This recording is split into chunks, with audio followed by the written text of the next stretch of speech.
Good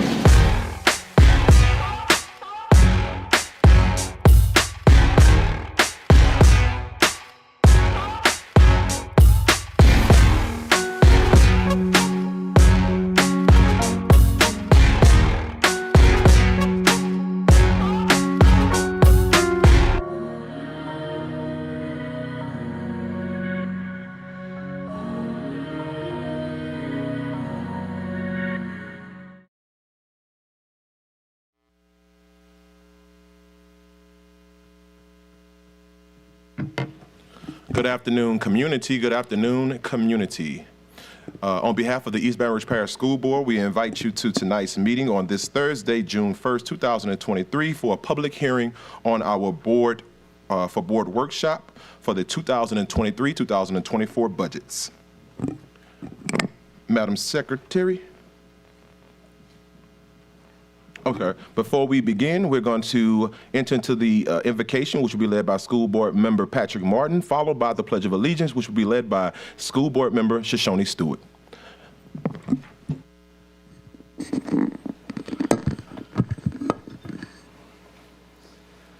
Lord, we thank you for blessing each of us with the opportunity to serve the families and the children of Baton Rouge.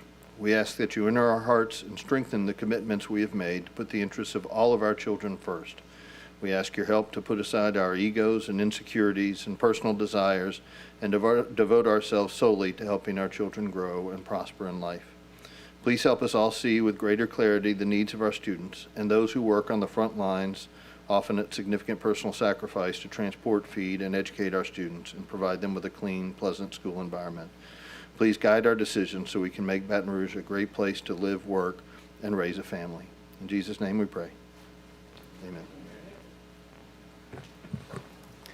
I pledge allegiance to the flag of the United States of America and to the republic for which it stands, one nation, under God, indivisible, with liberty and justice for all.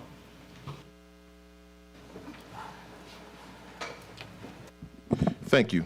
At this time now, we'll turn to item A1, call to order, invocation, and pledge of allegiance. Seeing that we've already went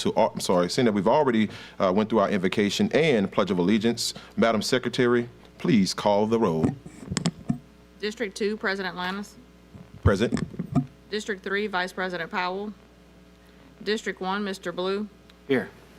District 4, Ms. Stewart. Present. District 5, Mr. Lewis. Present. District 6, Mr. Russ. Present. District 7, Mr. Gode.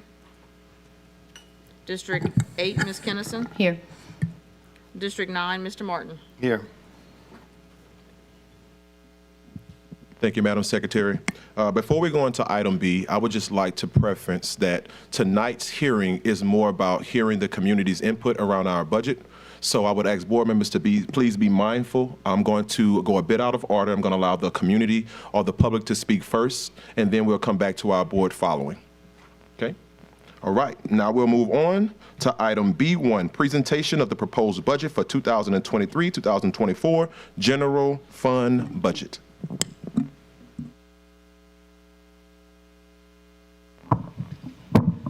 Good evening, board members and superintendent. I am pleased to present this balanced budget for the 23-24 fiscal year. The proposed 23-24 general fund budget includes staff recommendations for revenues and expenditures. Revenue projections are based on the revised 22-23 budget that was approved last month, and the public hearing was required by budget law and properly advertised in the Advocate. The financial summary for the general fund includes total revenues of $544.3 million, total expenditures of $544.2 million for an ending balance of approximately $137,000, and an ending assigned and unassigned fund balance of $111.4 million. The district has worked diligently to maintain a positive balance the past several years. With the sunsetting of ESSER, the district is working to redistribute the funding based on the needs of all of our children. This chart shows the relationship between student enrollment and general fund growth. The district is strategically placing staff in appropriate funding sources. This slide shows the fund balance over the past 5 years. ESSER assisted in the growth of our fund balance and has allowed us to be prepared for when the funds do sunset. The total projected fund balance, inclusive of assigned and unassigned funding, as of June 2024 is $111.4 million. The projected unassigned fund balance at the end of the fiscal year will be $91.4 million. Unassigned fund balance is the fund balance in which the district can use at its discretion. Projected assigned fund balance at the end of the fiscal year will be $20.1 million, inclusive of inventory cost. Assigned fund balance is the funding that must be used for a specific purpose. As a percentage of general fund revenues, it is projected to be 20%. LDOE has a requirement of 7.5%, and our board has a policy of 15%. By reaching this goal, we can ensure the district is financially stable and our fund balance is healthy. The next slides will provide you information regarding our projected revenues for the next fiscal year. Revenues projected to decrease by $5.3 million. Ad valorem tax collections are projected to increase by 1% or $1.1 million. The board will have an opportunity to roll forward the millage again in 2024 after the parish's reassessment. Sales tax collections are projected to remain flat. The district will follow the recommendations of Dr. Lauren Scott and only reduce by 0.4% and not the Louisiana Department of Revenue's projection of 4.4%. Other local revenues will remain mostly unchanged, with a slight increase in administrative fees collected with the growth of charter schools. MFP is projected to decrease by $2.2 million. The vast majority of this decrease is due to the wealth factor and the increase of sales tax collections by the district. Federal revenues will decrease by $4.6 million, with the sunsetting of ESSER and Title I funding decreasing due to a lower student population. The next slides will provide you information regarding our projected expenditures for the next fiscal year. On each slide, you are provided with both the revised and proposed general fund amounts. The position counts for proposed 22-23, revised 22-23, and proposed 23-24 are also provided. A reduction of $1.7 million in prior year encumbrances is also included. Regular education will decrease by $8 million, inclusive of streamlining staff by using student enrollment projections in the comprehensive staffing model. Textbooks and educational platforms will continue to be funded through the ESSER dollars. Magnet education will increase by $1.7 million through the ending of the MSAP grant and the opening of 2 new focused choice schools at both J.K. Haynes and Capitol High School. Special education will increase by $1.2 million as staffing is being appropriately aligned to the IEPs and the needs of our special students. Other instructional programs will decrease by $1.1 million. This is inclusive of our fine arts, athletic, and ROTC programs. Alternative school positions will be funded through ESSER and Proposition 2. Special programs will decrease by $1.1 million by including 38 ESL teachers strategically placed in ESSER funding. Vocational programs will increase by $0.7 million as the Pathways to Bright Futures program continues to grow throughout the district to our ongoing 9th grade cohorts. Pupil support services will decrease by $0.8 million as the district realigns both staff and student services to align to the strategic plan. Instructional staff services will increase by $1.7 million. Continued contract services and an increase in librarians are included in that total. General administration will decrease by $0.4 million. A total of 7 positions have been decreased. School administration will decrease by $0.4 million as the staffing model aligns with student needs. Business services will increase by $0.7 million due to additional financial software as well as printing equipment needed by graphic arts. Operations and plant services will remain flat. The reduction of funding from the revised budget for the reopening of the 3 new schools will offset the cost of the increased architecture and utilities. Security will increase by $2 million. This is inclusive of an additional security director as well as additional part-time, daytime security at all of our schools. Transportation will increase by $0.1 million. Our DERA funding is ending, and additional positions are needed with the decrease of the elementary transfer point as well as increased internships in the district. Central services will increase by $2.4 million. The departments included in here are accountability, human resources, information technology, and public information. A vast majority of these increases are due to the bringing back of technology hardware and software from the ESSER funds. The other use of funds will increase by $18.3 million for the continued growth of charters throughout the district. The special revenue budgets included in the district's grants and propositions. This allows the approval process to be seamless at the beginning of each fiscal year, and the board can review and approve all of the budgets at one meeting. Each of the slides has a compilation of grant types, including the count of staff as of February of the past 3 years, the actual 21-22, revised 22-23, and proposed 2023-24 budgets.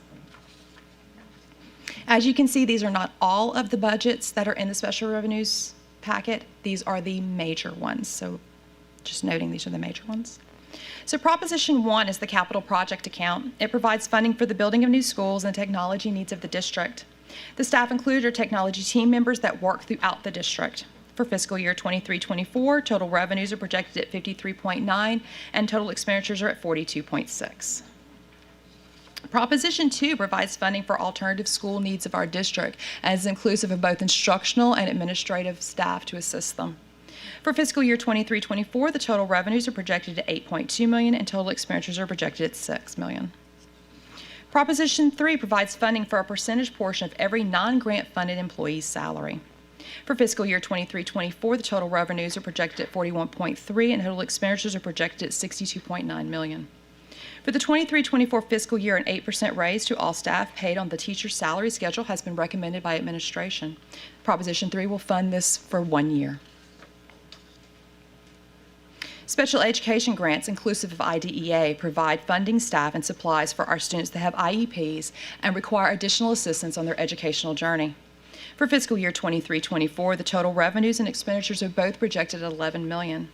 As with the majority of our grants, all funds must be expended during the fiscal year or the funds must be returned to either the federal or the state provider. Title funds are additional funding for staff and supplies for students that are either economically disadvantaged or are English learners. For fiscal year 23-24, the total revenues and expenditures are projected at $23.5 million. Pre-K grants provide funding, staff, and supplies for our pre-kindergarten students. MFP funding provided through LDOE does not include these students. Therefore, grants must be obtained to provide educational services to this age group. For fiscal year 23-24, total revenues and expenditures are at $8.1 million. Literacy funds and grants provide funding and staff and supplies for all of our students in the district to increase their literacy skills. For fiscal year 23-24, the total revenues and expenditures are projected at $9.2 million.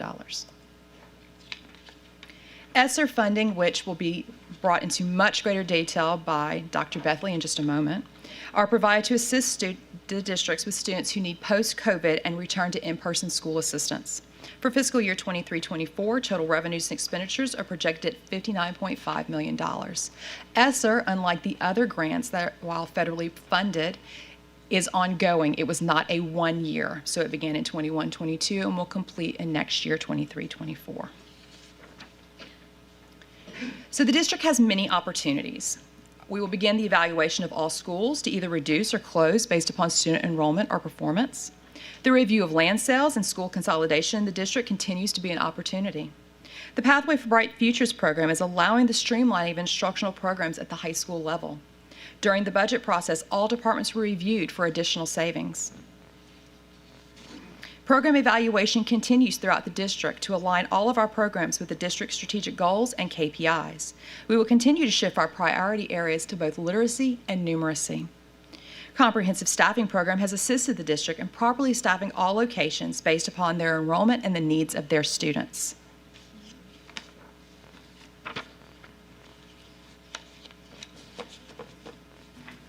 Thank you, Ms. Lopez. Does that conclude your presentation? It does. Would you like Dr. Bethley to go next? Yes, I would. Okay. Thank you.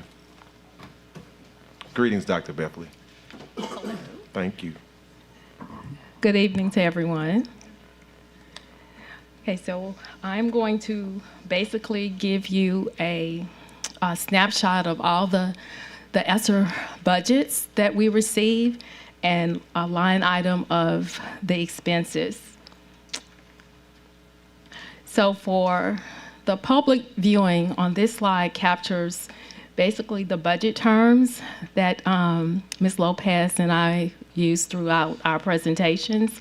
But just so you'll understand, when we say encumbered, that means that we haven't paid the bill yet, or it hasn't been expended, but it's been encumbered, meaning that we are going to pay the bill soon. And when we talk about indirect costs and administrative costs, in the business world, that kind of means the same thing. But in our world, the indirect cost goes to the business operation of the grant. And when we received the ESSER funds, that indirect cost was 26.7433%. And when you see administrative costs, that is expenses such as auditing, or expenses that our office, that we use to operate the grant with the certain documents that have to be processed. So the next slide captures the overall view of ESSER dollars. So starting in 2020, 2021, we received ESSER 1, and it came in 3 buckets of funding, the GERF grant, which was the Governor's Emergency Educational Relief Fund, and that was only for technology. And then we received little buckets of funding. So that was 19 million. And as you can see, our indirect cost for the district was 4 million. And I'm not going to say the exact amount, I'm just going to average it out for you guys.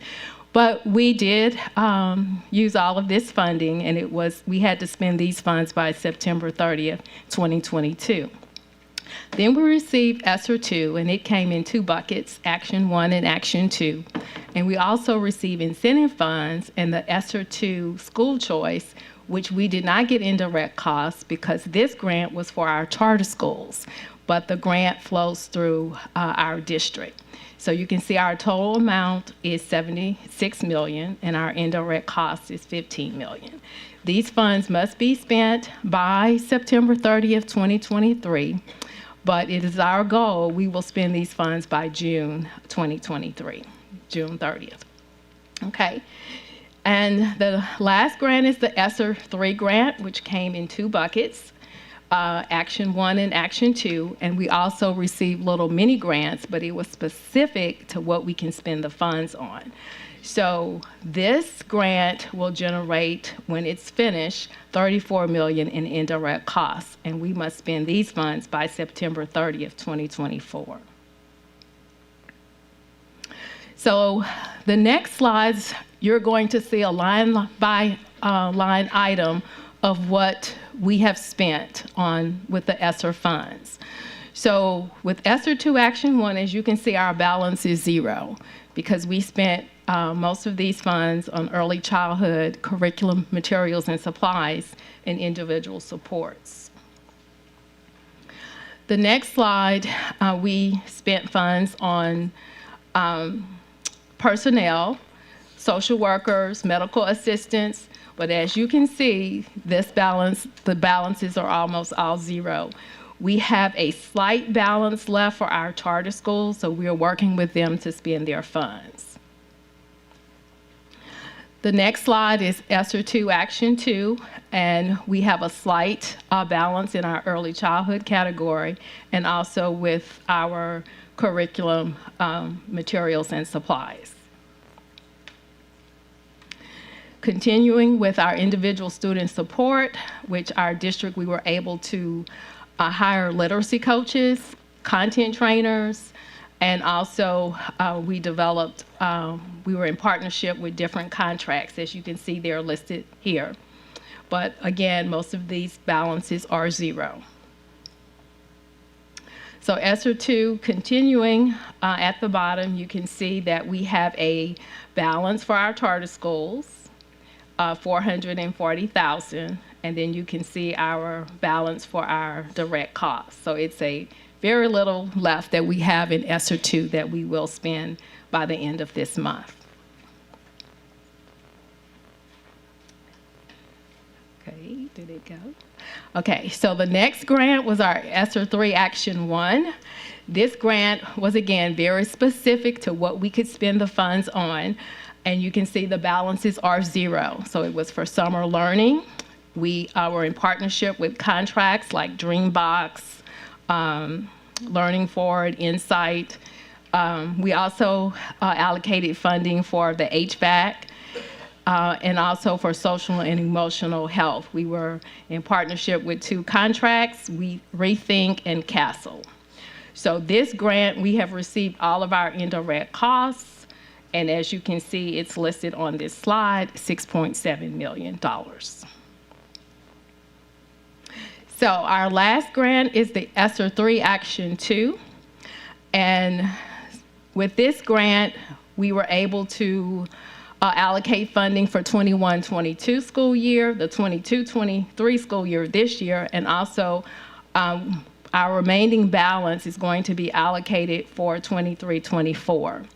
But we've allocated funding for expanded learning, for individual student support. As you can see, a list of all personnel is listed on this slide.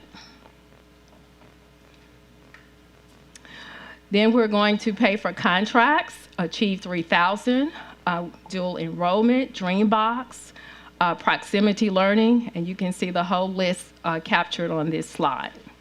We've also allocated funding for materials and supplies for each teacher that is hired in August. For the past 2 years, we have given the teachers a supply card to go to school aids, so we're going to do that again for the 23-24 school year.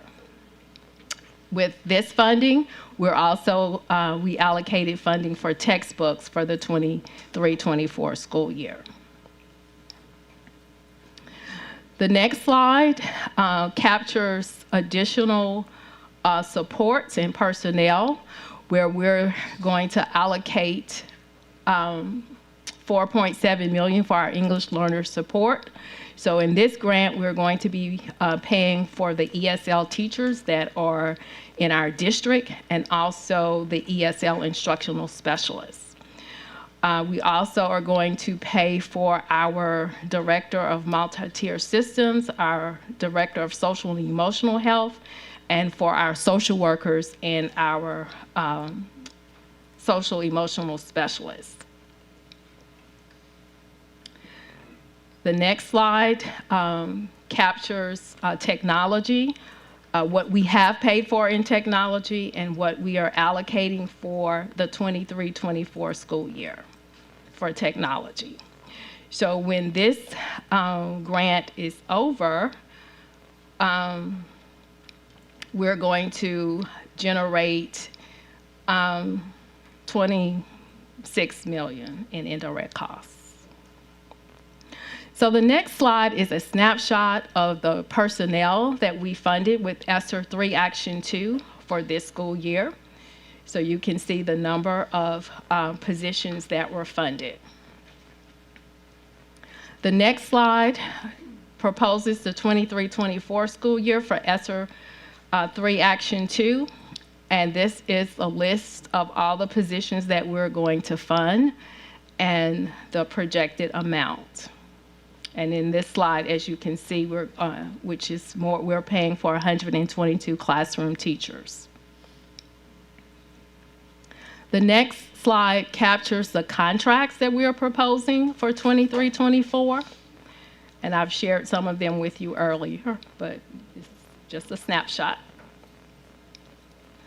And the next slide captures our materials and supplies that we're going to fund for 23-24.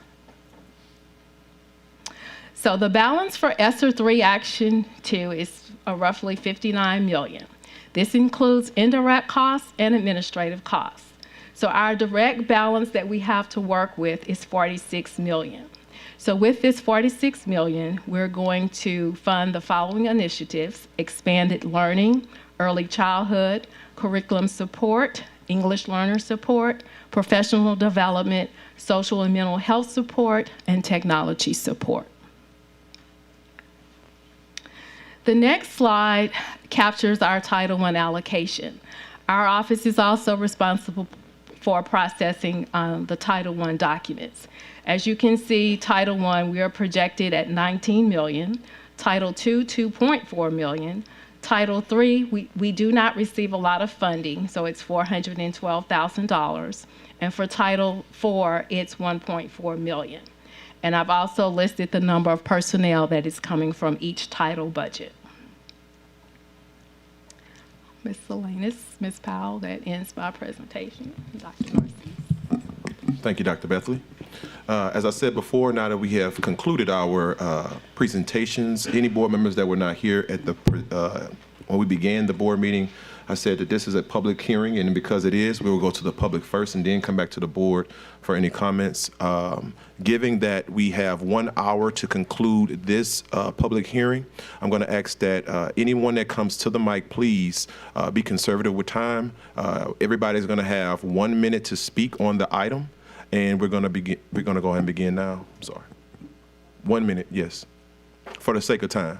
And also to preserve enough time for board members if they have any comments or concerns based off those questions. I'm sorry.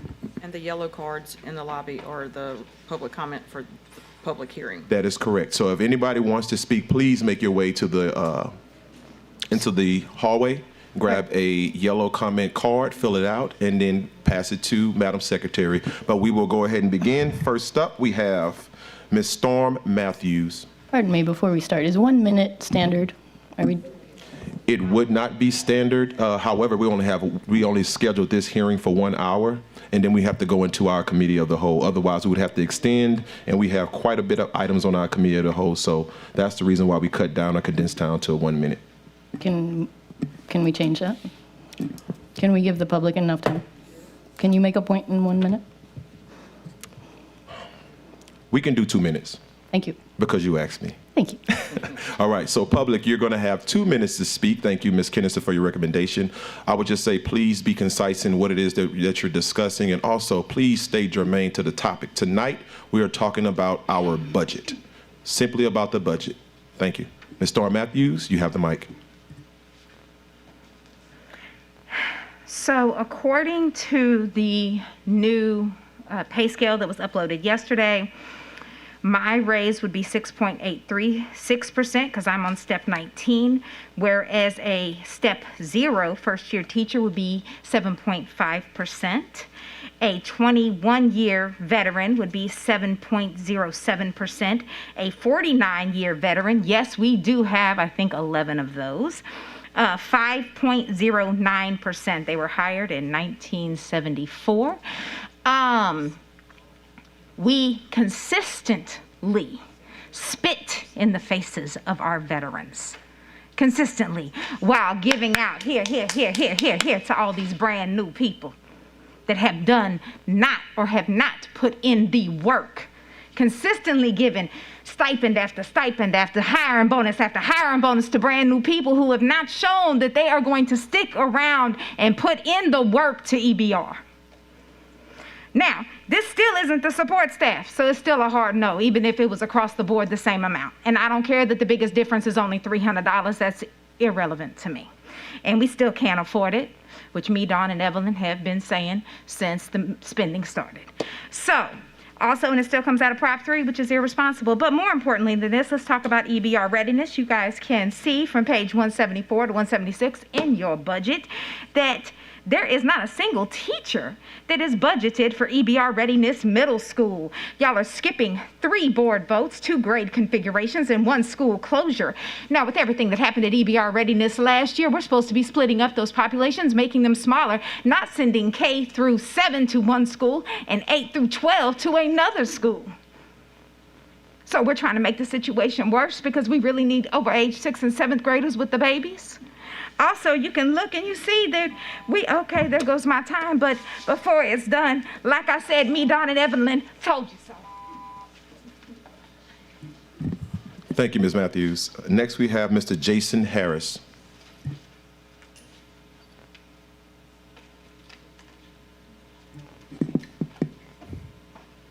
Mr. Harris?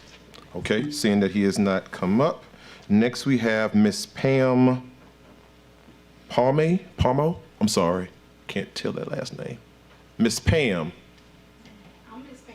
Yes, ma'am. You can come on down, Miss Pam. Oh, I'm sorry, Miss Domino. I apologize. Thank you. Yes, ma'am. Hello, everyone. I just have a quick question. Yes, ma'am. My main question is, why is the support staff just being overlooked? We are one of the hardest ones that work in. along with the teachers, with some years, 25. And I've been overlooked for several positions. But as a support staff employee, what happened to us? I'm tired of being silent, so I need you to hear me. Look us up. Thank you, Ms. Domino. Next, we have Mr. Kurt Green.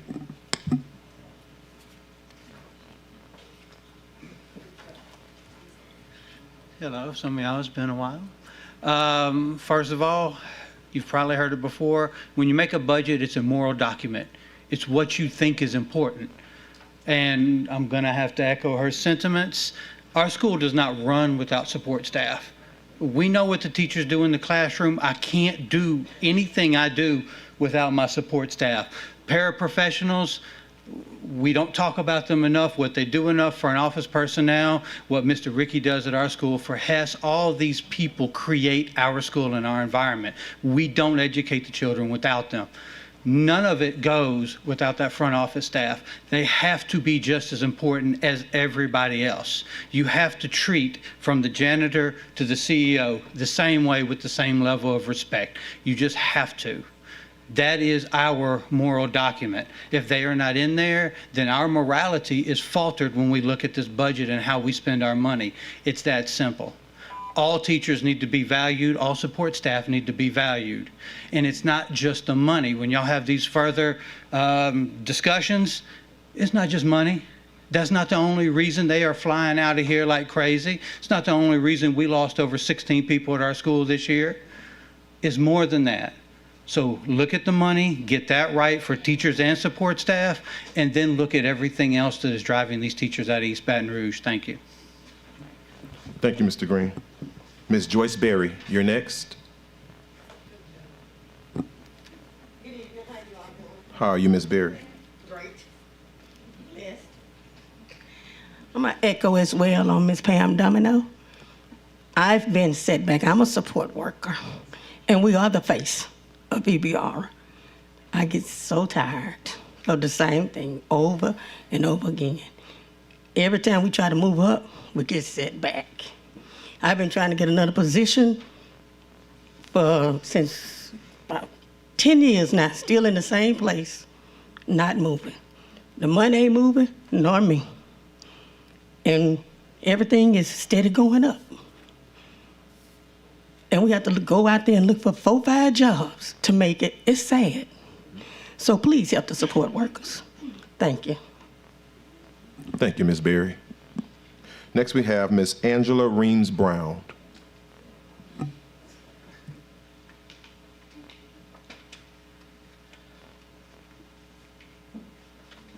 Good afternoon, ladies and gentlemen.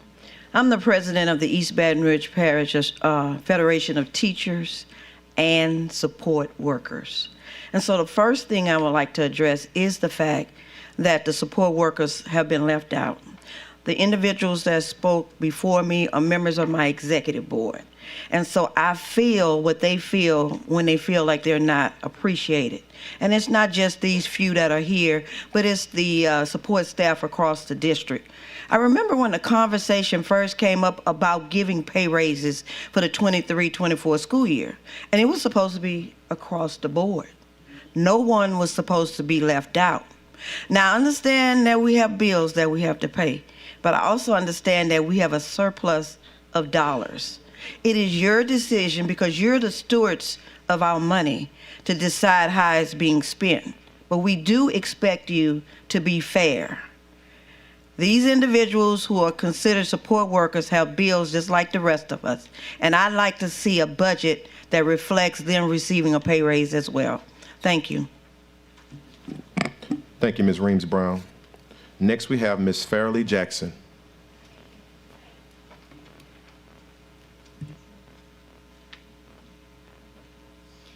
Good evening, everyone. First, I'd like to thank the workers of this district that have worked and reworked this budget. If I were Ms. Kelly Lopez, I would be on a tropical island somewhere hiding right now. So thank you to everyone here.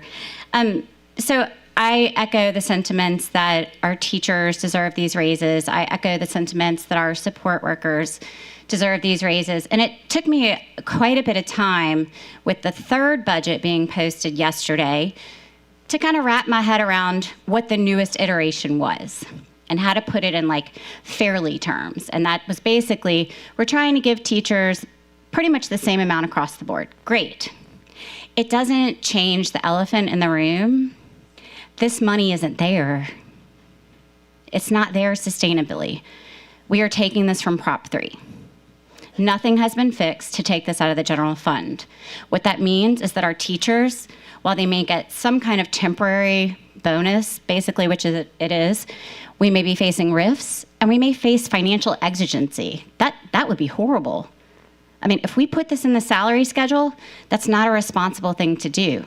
We don't know how, when ESSER runs out, we really don't know what you all that are still here will be faced with. And that may affect our teachers even worse.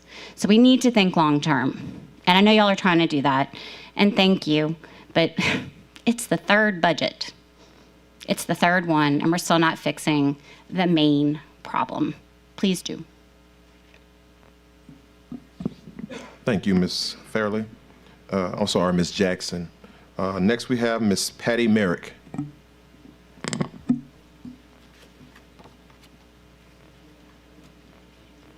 Good evening, Patty Merrick, representing retired teachers.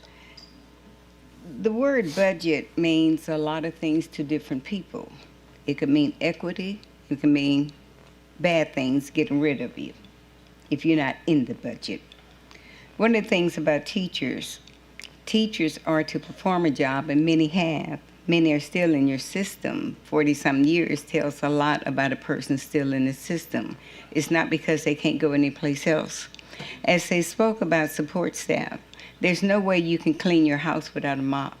There's no way you can clean your house without a broom. There's no way you can clean your dishes without a dish towel. So everything about this system and everyone that works in this system is very important to the system. But you cannot, your own dog will bite you if you don't continue to feed it or treat it well. And we have a rift in our system with our employees against employees. It's not that someone should feel so much better than another person.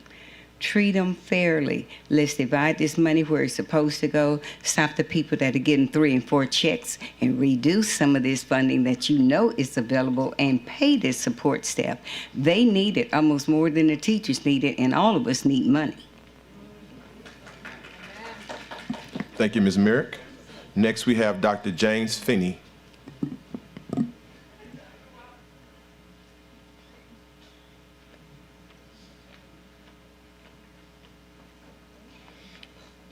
Thank you. As a member of this community, I'm embarrassed that the administration less than 25 hours ago or 26 hours ago presented yet a different, ridiculous, unsustainable, hypothetical budget that I don't think anybody has any belief will actually get passed. You're wasting the public's time. It's absurd that you're proposing to give a generous raise that you, by the way, can't afford and probably won't actually do, but it's going to take all the energy out of the room while we're talking about it. You're going to give a big raise to 2,622 people out of 5,403 employees. I'm pretty sure the other 28,700 and change employees will feel slighted by that. Particularly the people that took the instructional coaching positions that will now be on a salary scale, if you adopt this ridiculous proposal, that is worse than what the incoming teachers are getting. I'm sure that's not what is intended, but you're paying people an awful lot of money to produce a serious budget. So aside from the salary schedule, you've got a hidden proposal to close an alternative middle school that you haven't discussed. So I hope you don't dare pass the budget in its current form. You're terribly overspending on a few choice programs. Eva Lagarde comes to mind particularly, where you have way too many adults for way too few students, and you're shortchanging other schools, and there doesn't seem to be any pattern. And you're shifting an indeterminate amount of money, raises or not, over to Proposition 3, and I don't think that's responsible without it being clearly stated. Thanks for your time. Thank you, Dr. Finney. Next, we have Ms. Teresa Augustine.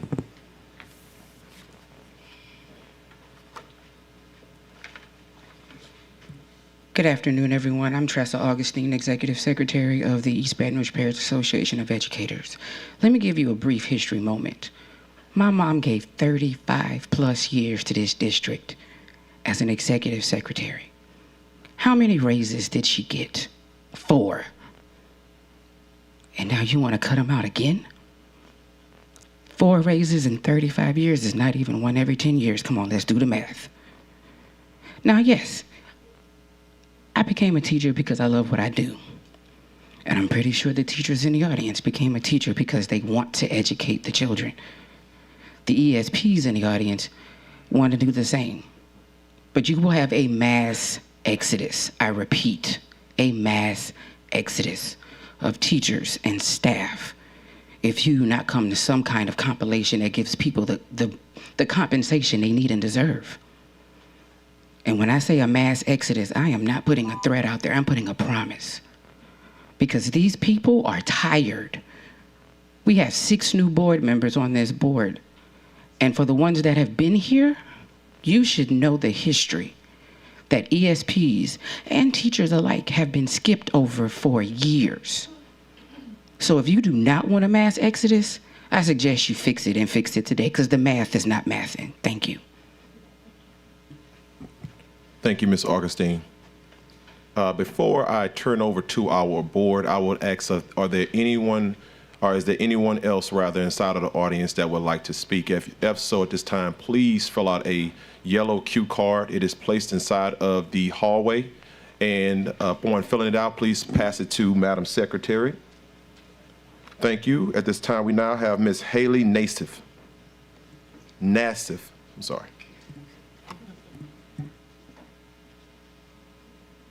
I was not planning to speak. I was here for support, but I wanted to lend my voice to this because I feel like it's an important topic.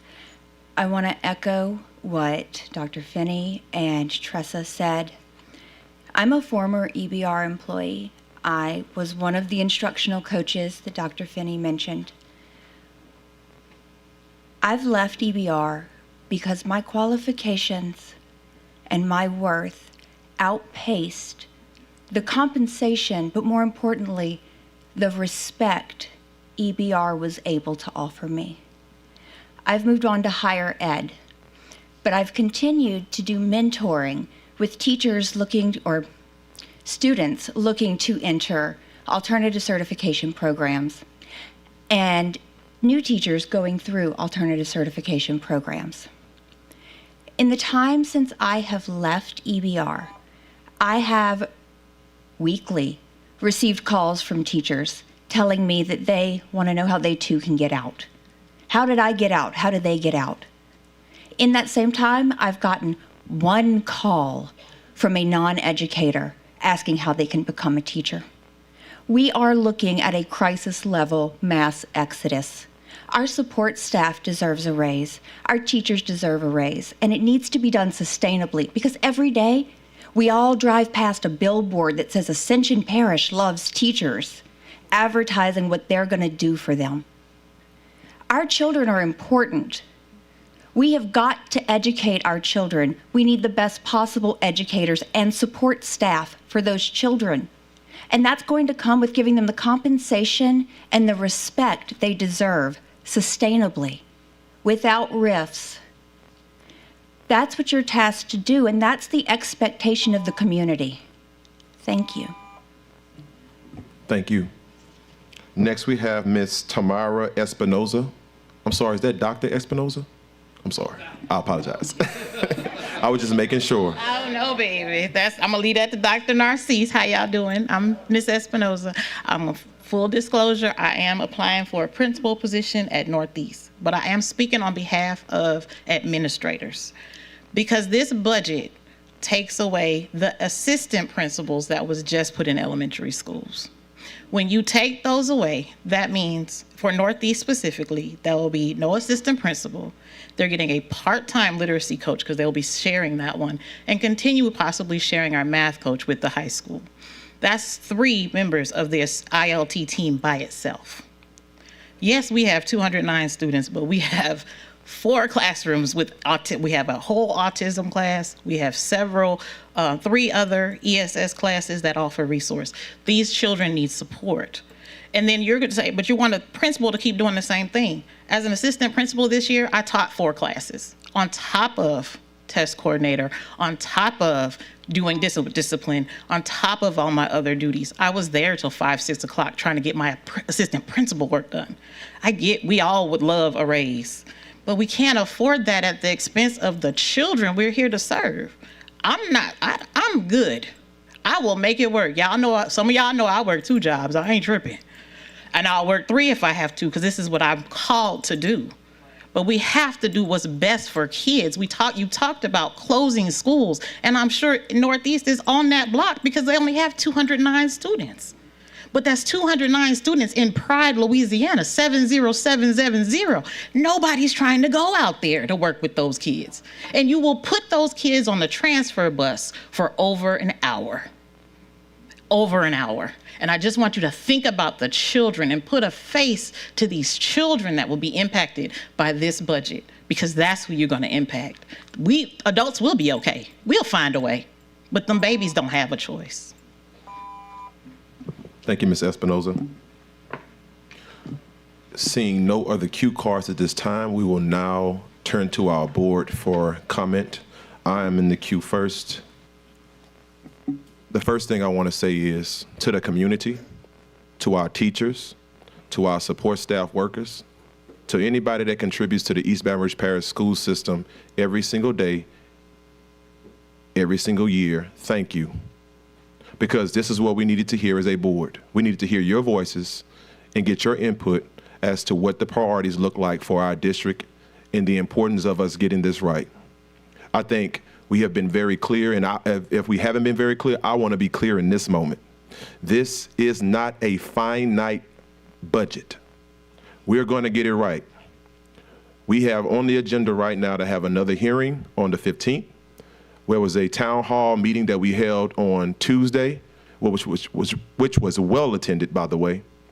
Thank you and kudos to anybody that could make it.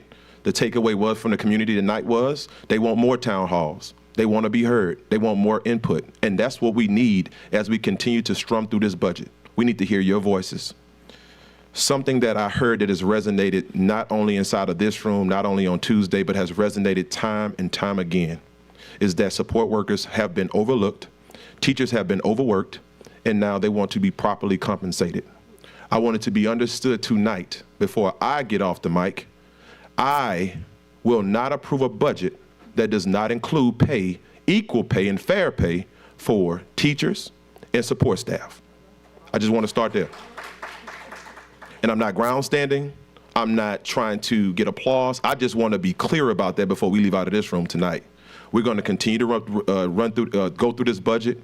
What I will applaud and say is this budget is better than what we started off with, and it's going to continue to progress. Although June 29 is the day that we have on the agenda to approve the budget, we have until September to get this right. Now, I'm hoping we don't have to extend to September, but if we have to, I want to be clear, we will. We do not want to see a mass exodus out of our district. We see what is happening in Livingston Parish, not to throw them under the bus, but guess what? It doesn't take a rocket scientist to see that if we don't get this right, what's going to be the end result. We love our teachers. We love our support staff, and we're going to show you as we continue to work through this budget, but we need you at the table with us. We can't do it without you. We need to hear your voices, and we need you to continue showing up so that we can continue to go to work for you every single day. But we're going to get this right. I just want you all to understand that. And I'll just stop here. 3 top priorities that we heard over the course of the last month. Pay raises for teachers that include support staff, school safety funding, and cleaning services that have to improve. Now, I want you all to understand this. As we dialogue about this, as we continue to work through this, it's going to take us time. We didn't get into this overnight, but I promise you, we're going to work this out. We're going to get this right. and you're hearing it from us. We are committed to doing this, and we're going to continue to do it. So I'll just stop there. Madam Vice President, you are next in the queue. Thank you.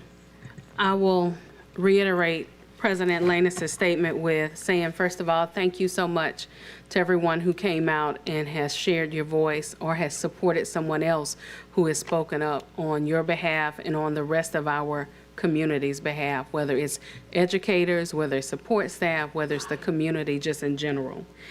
And I will just go back to my colleague's statement from EBR AE. She mentioned that there could possibly be a mass exodus of teachers and support staff. And so my question to my colleagues on the dais is, what will that look like if we were to have a mass exodus of teachers and support staff? We talk about issues in our community, and those issues generally come from a lack of support. When we think about our criminal issues that we have, our kids who we consider to be quote unquote at risk, what would that look like if they had even less teachers than what they have now? What would that look like if they did not have that support that they needed, those child-specific paras, those cafeteria workers who make sure that they eat what they need to eat so that way they're not starving? You know, and then when we think about, even we've talked about cleaning services. I had a conversation just yesterday about if we don't have our places clean, that's what leads to allergies and sinus issues and beyond. And so that's what we have to consider when we think about this budget and when we think about where we go as a school district from here on out. Thank you. Thank you, Madam Vice President. Next, we have School Board Member Katie Kinnison. Thank you. Let's see. I have a lot to say. I wish I had like an hour to talk about the budget, but make it a couple minutes. We've been being told as the 6 new board members since we began in January that we have plenty of money, that the teachers and support workers are getting raises and it's taken care of. I asked before if we had to put it on the agenda to make sure. I was told no. Teachers and support workers are EBR. The humans that work in the schools are the school system. Nothing else to say about that. You guys are the most important thing. You guys all deserve raises that you were promised, but I was lied to, and you guys were lied to. We do not have money for the 8% raise. We have enough to cover this year, but we do not have any idea of how to sustain it, and that's $30 million that we need to come up with every year. If we give this raise right now without making some huge cuts, there will be a mass exodus, but it will be forced. We'll have to have a reduction in force come next year. ESSER money is ending. Proposition 3 comes from tax funds. It fluctuates wildly. And what I want to say here, pardon me, I'm going to read from what I wrote. Trust is the foundation of any relationship. Trust is not something given, it is something earned. Honesty is essential in a trusting relationship. Being honest with yourself and being honest with others are the building blocks of having good character. To be a good person and to have good character is essential to live a successful life as a human, but more importantly, to teach a child to be a good person and to have good character, you must lead by example. It is impossible to teach a child to be honest if you're not honest yourself. It is impossible to teach a child to be responsible if you are not responsible yourself. And it is impossible to teach a child to plan for the future if you cannot plan for the future yourself. We here are in the market of educating children. It is our duty to take care of ourselves and to be the very best people we can be so our next generation can learn how to be good humans themselves. People need to feel safe and need to feel cared for to function properly and to grow, children and adults alike.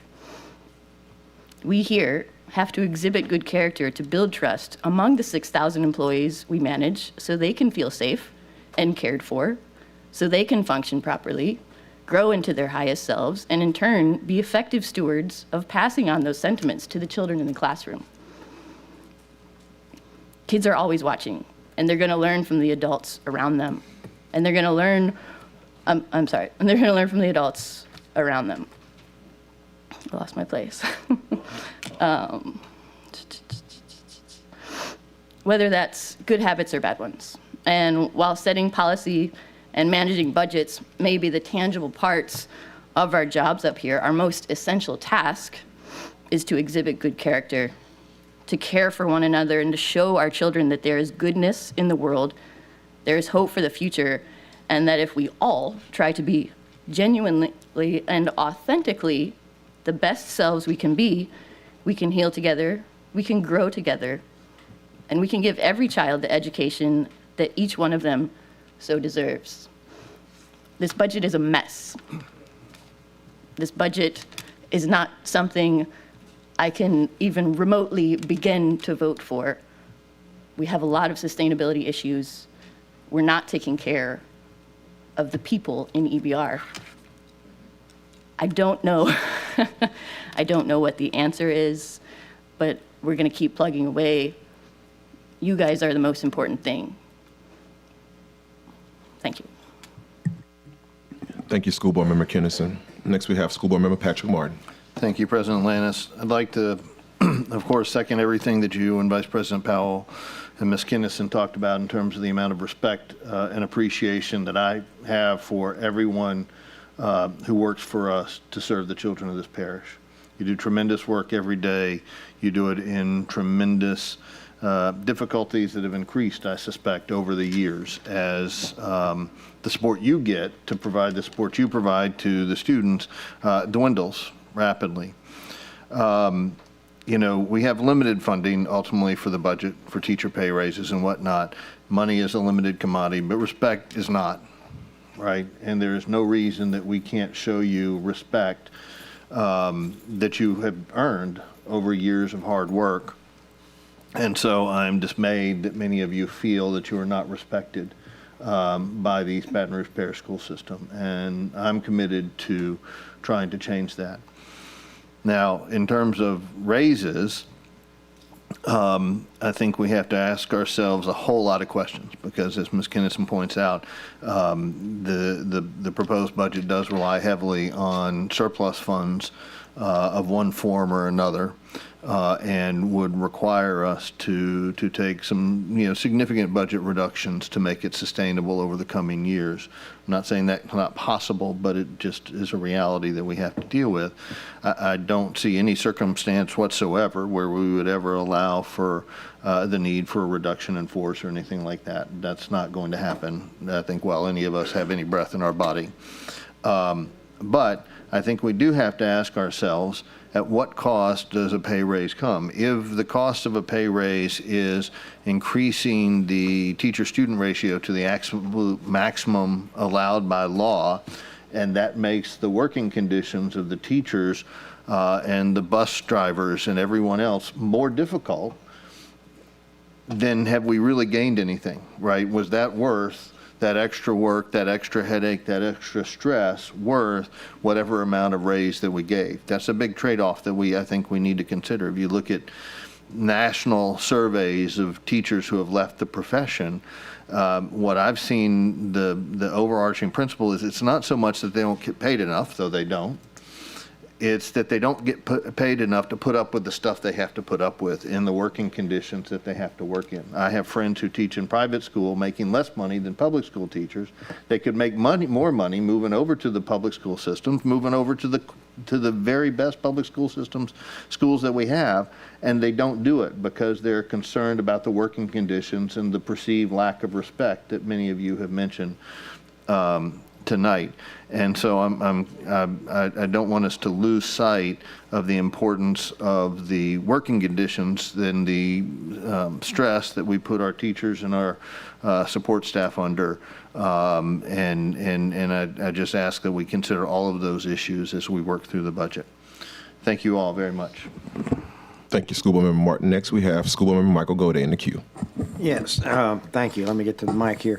I, too, want to tell everyone how much I appreciate the hard work that they put into all of this, and I told some people before coming into this meeting that any budget I vote for is going to have a pay raise in the salary schedule for teachers and for support workers.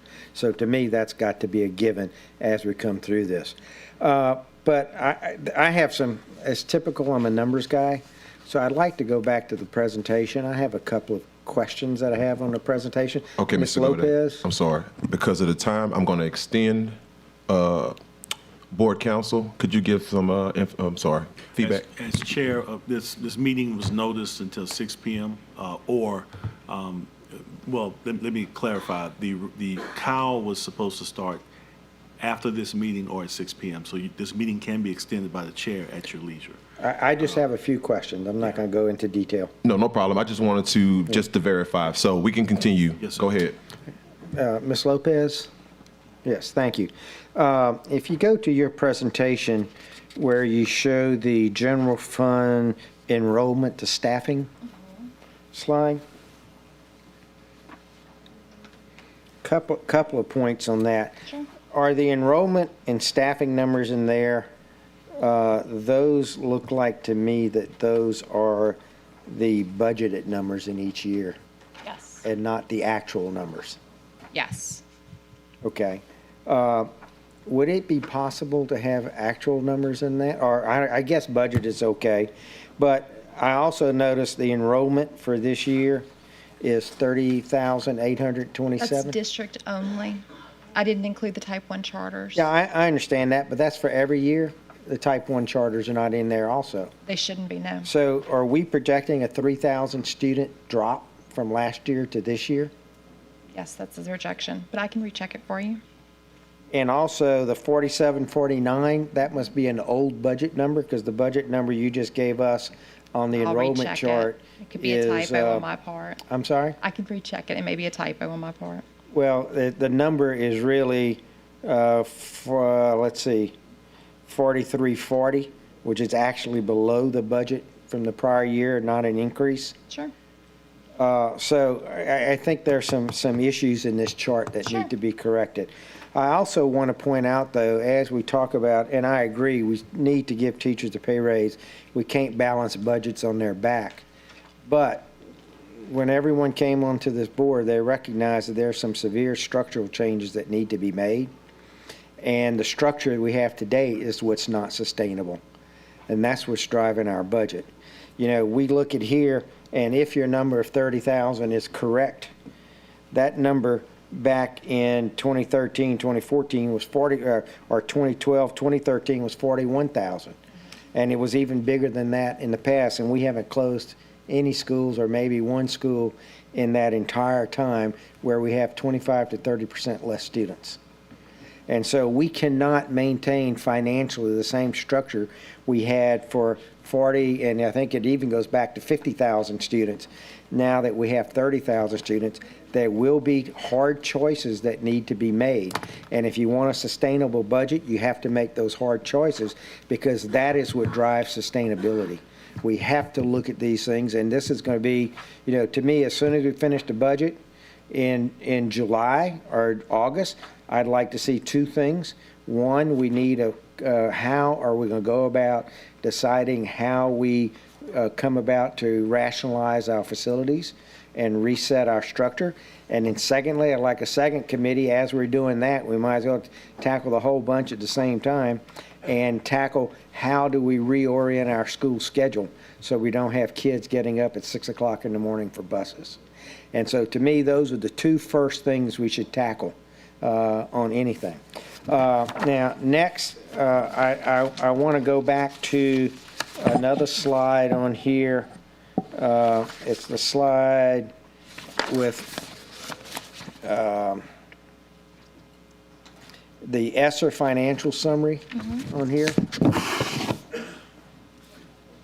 And it shows here for 22-23, 192, and for 23-24, 246. But if I look at the salaries, the salaries don't follow. Okay. And some of that's got to be stipend, I recognize that, It is. but it's only $15 million in stipend, I believe. It's 20 million. 20 million, but still, I'll check it. that just does not look right. And also, if I go to the, thank you for pulling together the numbers on all of the, where everyone lies. But then if I go to the presentation by Miss Bethley, here she shows 22, 23 ESSER 3 Action 2 and 23, 24 ESSER Action 2, but there's no ESSER Action, there's no Action 2. There's no ESSER 2 numbers on personnel. Were there no personnel paid out of ESSER 2? Yes, sir. But ESSER 2 for the book was combined. ESSER 2 Action 1 and ESSER 2 Action 2 were combined together. But I see no personnel list for ESSER 2. All we have is ESSER 3 Action 2. I'd like to see, and I need to see an ESSER total. Oh, yes, sir. I can provide that. On this PowerPoint, I did not provide ESSER 2 because it's ending. I know, but we're comparing to Okay, what's I can do happened that. this year, and if I don't have what's in there for this year, I can't compare. Yes, sir. I can provide you with Okay, that. because if I look at the numbers Ms. Lopez gave us earlier this afternoon, I got to get to them real quick here. Ms. Lopez shows us 195 people in total ESSER funding for this year, and then 222 for next year. And I'm trying to, these numbers have to match. Okay, so Because if we don't get personnel right, we can't get budgets right. So the And so 122 this leaves the impression that I'm at 117 here, going to 222 here, a huge increase. But part of this year is not even on here. And so I can't make that comparison, because what it says to me here is we're only up 26 people on ESSER funding from year to year, not 100 and something. I can provide ESSER 2 personnel. Okay, because those are the kinds of things that are very confusing to us here. We need to see full pictures of the thing so we can get, because in our mind, ESSER is ESSER. It doesn't matter if it's ESSER 1, ESSER 2, or ESSER 3. I know in your mind that's very, very important because you're tracking the grants and all that sort of stuff. But from our mind and in tracking personnel and stuff like that, I really don't care. I need to know what's the ESSER, and giving me only half the picture. Yes, sir. I Doesn't can give me provide that. that. Like I said, I just didn't provide it because it's ending in June 30th, but I will provide And I would also forward that to also on the special funds budgets. You know, one of the things when you go back and try to do history in all of the special funds budget, if a fund ends and is not in the next year, it still should have a page in there showing that the current year had money and the next year has none. Because if not, it just disappears and we never get an actual accounting of the thing. So we need to get a little less focused on only providing compliance accounting and give us a lot more focus on so we can track numbers from year to year of how things are going. And without getting the complete set of numbers, including the prior year, we can't do that tracking. Yes, sir. Okay? And I think that was the end of my numbers. But I do want to go back and reiterate that the sustainability issue that we all face, that's a strategic issue for this board to attack. And it's going to take a lot of work on the board and a lot of work with the community and a lot of community input. And I should think that should be the very first thing we do as a board after we finish this budget. Because no matter what we do in this budget, that issue's not going away for next year. And I've also asked the superintendent, I know he hasn't had time to get it, I just asked him today, I want to see a list of what cuts would be necessary to reach the balanced budget without using Prop 3 funds, and what additional cuts would be necessary for the current salaries we have now, and additional what cuts would have to be made to reach a balanced budget, including the support staff and bus drivers and so on and so on. So I think we ought to look at those numbers, because it's easy to sit here and say, oh, we can't do that, but we need to see what that means and how does that work out. And maybe there's some in-between ground or something we can work out to do that, because I don't know how devastating those cuts would have to be able to balance the budget.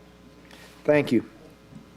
Thank you, School Board Member Gode. Next, we have School Board Member Nathan Russ. Yes, I'll be brief. Thank you, Chair. I just want to make a couple statements about our budget. It's, in my opinion, not indicative of the priorities of the board, the budget that you see before you today. I think there's a lot of work left to do. I think we all appreciate the feedback that we've had from our community and hearing what is important to our staff across the board. Personally, it is important to me that while I was not on the board, while these promises are made, that we continue the work of this system in providing a stable place for people to work, where teachers want to be, where support staff wants to be, so that it is a competitive environment where we can bring the best educators to our district for our kids. That is a high priority for me as a board member. There's a lot of ways that we can deliver on that this year. We've honestly got a glut of money to spend. The concern that I have, and I think many of my board members share, is sustainability. And the decisions that we will make ostensibly in the next 30 days will impact the next 4 years plus. My concern is ensuring that we as a district do not drive off a financial cliff that results in consequences that we can't foresee. We cannot run this district with rose-colored glasses, assuming that everything is continue to be great, the sales tax will continue to come in high. I think that there's some very conservative estimates on some of the things that we see in our budget as it's presented, but in the end, we have to continue to streamline this district until we see growth. And we are not seeing growth in our enrollment numbers. I think a lot of work has been done to turn that ship that way, but until we are growing, we are dying. And with that comes cuts. The money just doesn't come out of nowhere. And so we have to decide as a board and as a district, where are we comfortable doing that today? Because if we don't do it today, it's going to happen next year and the year after. If you don't make the decision, it will be made for you. So we have a lot of priorities to weigh and some really tough decisions ahead of us. And we're going to be working hard on delivering that with our administration, and hopefully come with a budget that shows the respect to our workforce that they deserve. Thank you. Thank you, School Board Member Nathan Rust. Seeing no other names inside of the queue at this time, and the hour being 6:12, that is going to conclude tonight's public hearing. Immediately following, Madam Vice President, it is now your meeting. The committee of a whole will soon begin. Is it within our, I guess, privileges to take maybe a 5-minute? Yes, ma'am. So we'll take a 5-minute break, coming back at 6:17. It is 6:12 p.m. right now. Board members, don't forget to log into Board Docs.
Good evening.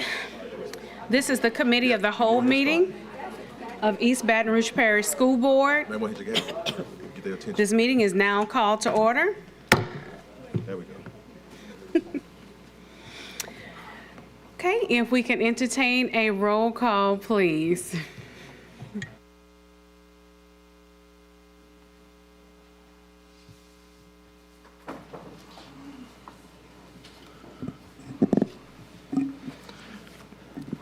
District 2, President Lannis. Present. District 3, Vice President Powell. Present. District 1, Mr. Blue. Here. District 4, Ms. Stewart. Present. Present. District 5, Mr. Lewis. Present. District 6, Mr. Russ. Present. District 7, Mr. Gode. Here. District 8, Ms. Kennison. Here. District 9, Mr. Martin. Present. We have a quorum. Thank you. Continuing with item B, unfinished business. Number 2, policy JGBA, recess. Consideration of a request for the approval of policy JGBA, recess. If we could have, you have statements, Mr. Yes. Martin.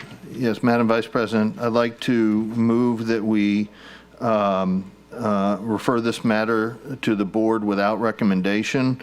I've been working with the administration on this item, and I appreciate their cooperation with it. Our general counsel is going to make some revisions basically to accept out from the draft recess policy alternative schools and provide a mechanism for individual schools, individual principals to request that their school, for whatever reason specific to their school, be exempted from the policy. But we don't want to try to change that wording on the fly here tonight. So we believe that in the next 2 weeks, we'll be able to make that policy, and then I and the administration will be in agreement with the policy. Superintendent? Yeah, I agree with that 100%. Working with Board Member Martin on that. I'm sorry, Madam Vice President. Point of information. Did you say a time period for which we're going to move this item? I didn't. No, we're going to refer it to the school board meeting in 2 weeks, the actual Regular meeting, board okay. meeting, and to the regular meeting, and we'll have the changes made by that time. And Mr. Martin, for purposes of the minutes, we'll reflect it as you sending it without recommendations, but subject to requested changes, and I'll make those changes and communicate it to the board. What he said, yes, sir. Yes. Do we need, I guess we need a second and all that. Yes. Okay, it has been moved by Mr. Martin and seconded by President Lanus that this item be sent to the full board without recommendation, and all the other technical terms that Mr. Shamlin mentioned. All right? Okay, so comments from the board. Mr. Russ. Yeah, just a quick question to either Dr. Narcisse or Patrick. Under what circumstances do we foresee that a school would want to apply to be exempt from that policy? It's a great question. I don't see any issues, but it'd be hard for me to tell you what I think right now on that. I mean, different schools have different setup that they have in terms of how they may go about the process. But I think it would be, it'd be hard for me to say what that is right now. And if I may, I think the idea is one, I agree with Superintendent, it's very unlikely that anybody's going to do it. The idea that we've discussed is that the request for exemption would come back to the board, not just to the administration. And there'd be someone that I don't think we're going to be besieged with requests. There may be particular staffing issues or school layout issues or something like that we don't want to try to, we want to, as we have tried with this draft recess policy throughout, to be as flexible as possible while making the commitment to our kids that they get the kind of mental break that they need in the middle of the school day. Okay, yeah, my concern is, we're jumping through hoops to institute this policy to ensure that we kind of enshrine this time for our kids, and yet then we're also going to provide a loophole to said policy. Doesn't really make sense to me, but I suppose I'm open to it if there's a mechanism to bring it before the board, but then you're going to bring politics into it, in my opinion. So be happy to talk about it, but it worries me. Thank you. Seeing no further comments from the board, we will now have comments from the public. Okay. Considering the length of the items that we do have on our agenda tonight, and the time has already been well spent, I would like to ask that our public comments be limited to 1 minute, and then that our board comments be limited to, is it 3 normally? 2 minutes. All right, so let us proceed as previously mentioned. So Dr. Feeney.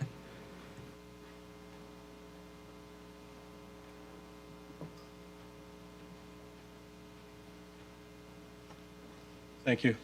With respect to this item, I'm fine with postponing the discussion for 2 weeks. A couple points. Recess does not necessarily involve physical activity, although that would be the obvious choice for most kids. And I can't imagine that it would be reasonable to exempt a school from a requirement that kids get some free time every now and then. But since this is the first opportunity to say this, you advertised plural public hearings and you only had 1. So you didn't comply with the notice you posted in the paper. So there has not been a special hearing or a budget hearing with respect to the special fund budgets. And you'll need to rectify that before you can consider that budget book. Thank you. Thank you, Dr. Feeney. Seeing no other comments from the public, we will return to comments from the board. Okay. Seeing none, we will now vote on the item. Madam Vice President, can we do a roll call, please? Sure.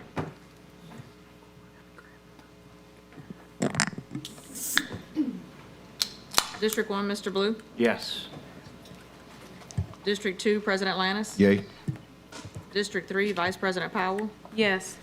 District 4, Ms. Stewart? Yay. District 5, Mr. Lewis? Yay. District 6, Mr. Russ? Yay. District 7, Mr. Gode? Yes. District 8, Ms. Kennison? Yay. District 9, Mr. Martin? Yes. Motion carries. Thank you. Alphabet C, items for consideration. Number 1, advertising of bids 2023 to 2024. Consideration of a request to authorize staff to advertise, receive, and award bids for materials, equipment, supplies, and services through June 30th, 2024 to the lowest responsible bidder, proposer, meeting specifications and all state and federal requirements for quotes and formal invitations to bid. Is there a motion? Okay, it has been moved by President Lanus. Is there a second? Seconded by Mr. Ballou. We will now entertain comments from the board. Ms. Stewart. I have a question as it relates to, I guess it says advertise, receive, and award bids. Is this for a particular amount? Is this for a particular amount with these bids that can be awarded, and is that without board approval?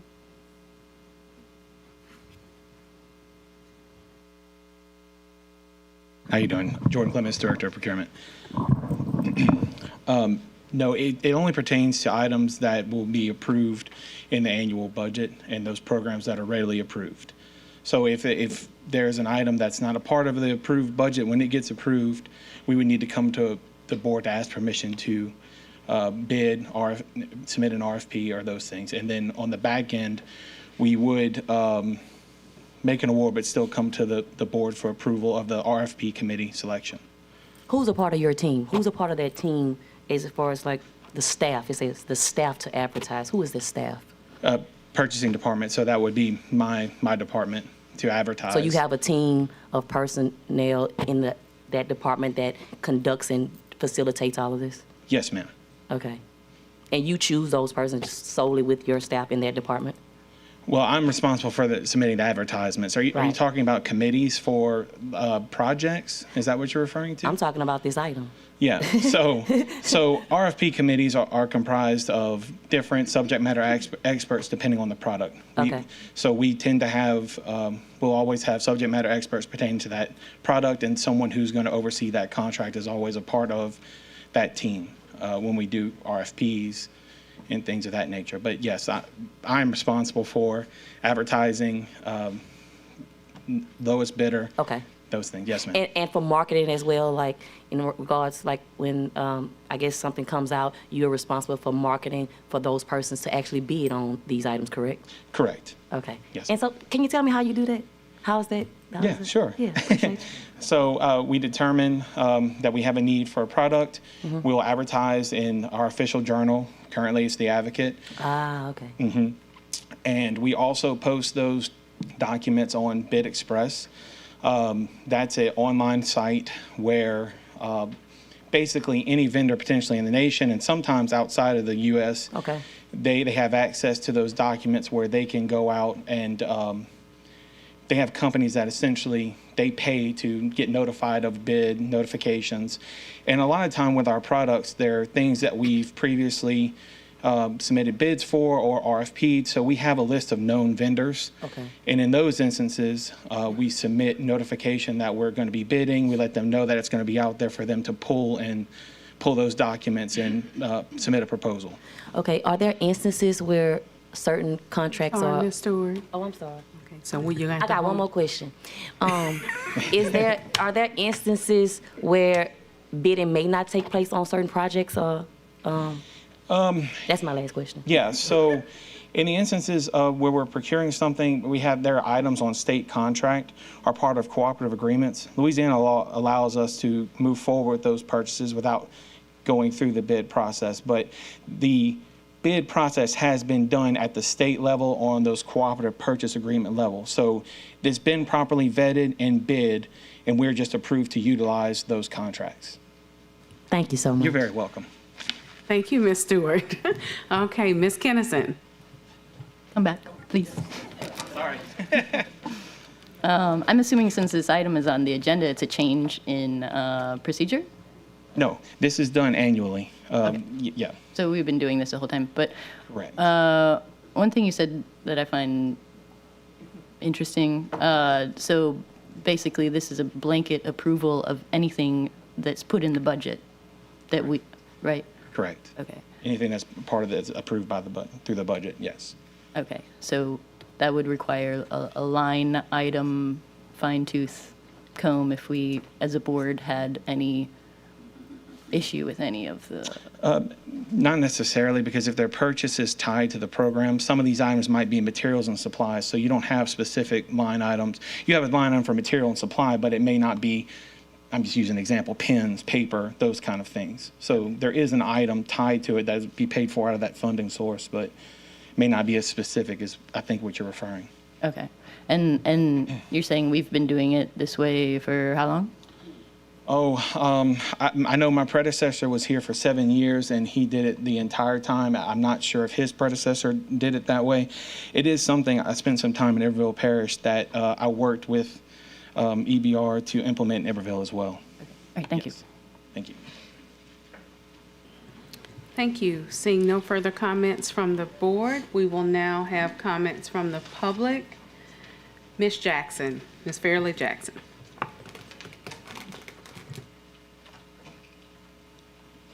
Thank you so much. I actually had not planned to comment on this, and I was going to hang out and comment on many other ones, but actually this is kind of the root of it all. So I'm going to comment on this. So, you know, to the point of Board Member Kennison, is this something we just do? It sure sounds like a rubber stamp thing, just like a lot of the contracts ahead of you. But we've just had a very lengthy discussion about how we don't have a budget. And this is where we start. I don't think anything on this agenda that involves spending our money should actually move forward with recommendations. So I'm not saying, and we know the business of the district cannot stop. We cannot grind to a halt. But to even think about providing funds for any of this right now is wild to me after the conversation we all just had. And this is the root of it.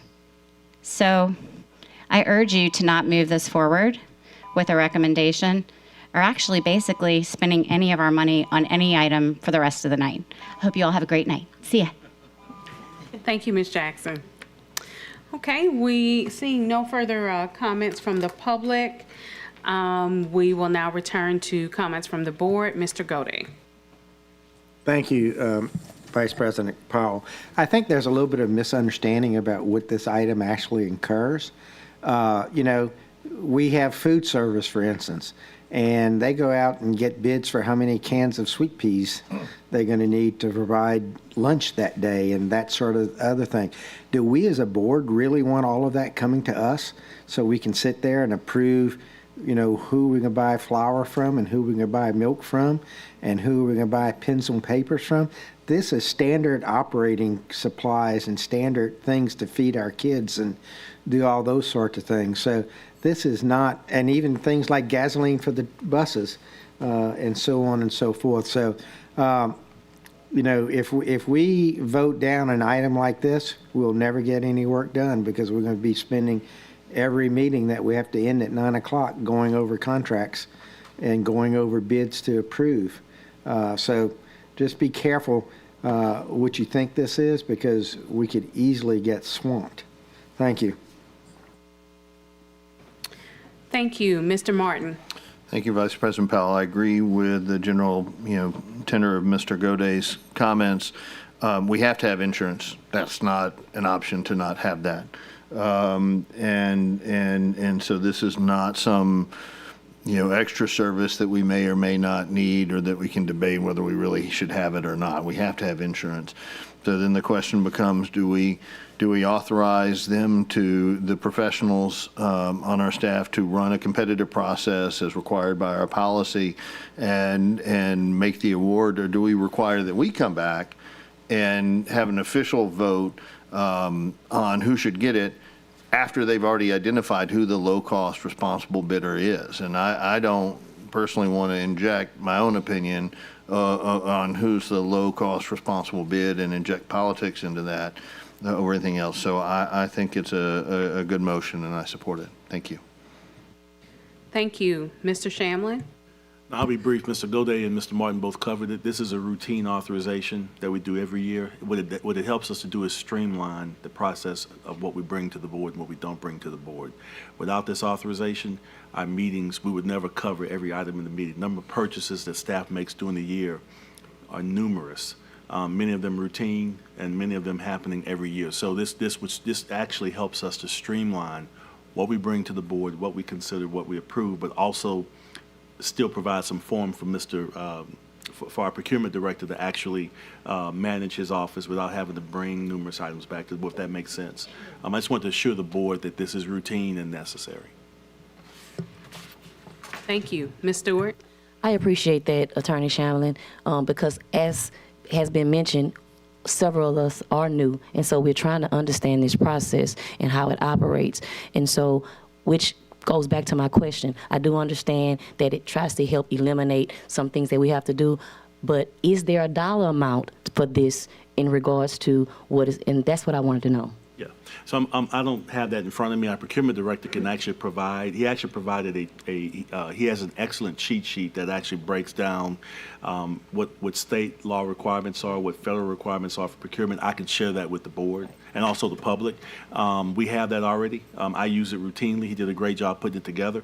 But we do have guidelines and requirements by law. Also, with this authorization, the board always has the option, if it's a professional service, to come back and say, we'd like to issue an RFP, RFQ to secure, to make the process even more transparent. So this doesn't eliminate that option. It just gives him the ability to operate more efficiently without having to come to you guys for every single authorization. Does that help? Yeah, and I understand that, and I appreciate that, but I would like to know that dollar amount. We can get it to you. I appreciate it. Thank you. Okay, thank you. And I waived my name in the queue as well because I was going to ask the same question that Ms. Stewart asked, and we will now move to Mr. Rust. Yeah, just to be quick, thank you. The board, we have three main responsibilities as I understand it. We're a legislative body, right? We approve the budget, which is where we honestly flex the most amount of power over the school system. This is where all these little things are decided. We employ our superintendent, and then we make policy.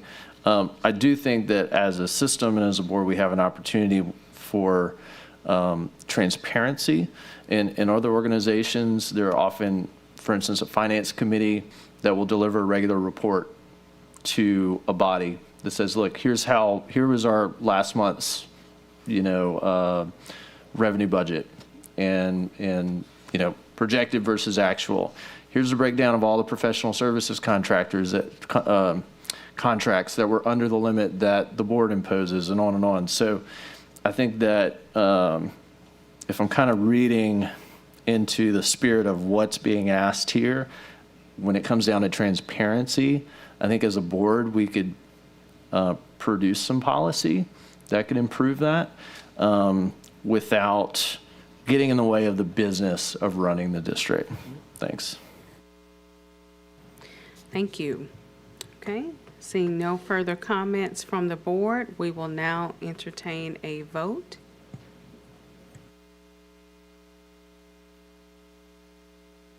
Please vote.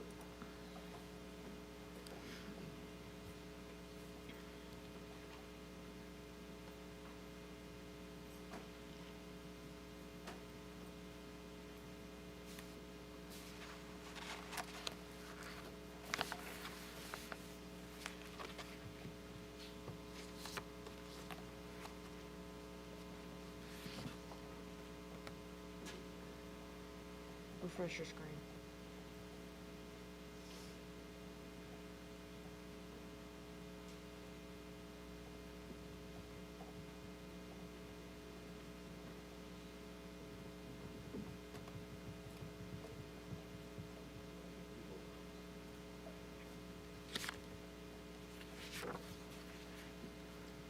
District 1, Mr. Blue? Yes. District 2, President Lannis? Yay. District 3, Vice President Powell? Yes. District 4, Ms. Stewart? Yay. District 5, Mr. Lewis? Yay. District 6, Mr. Russ? Yay. District 7, Mr. Gode? Yes. District 8, Ms. Kennison? Yay.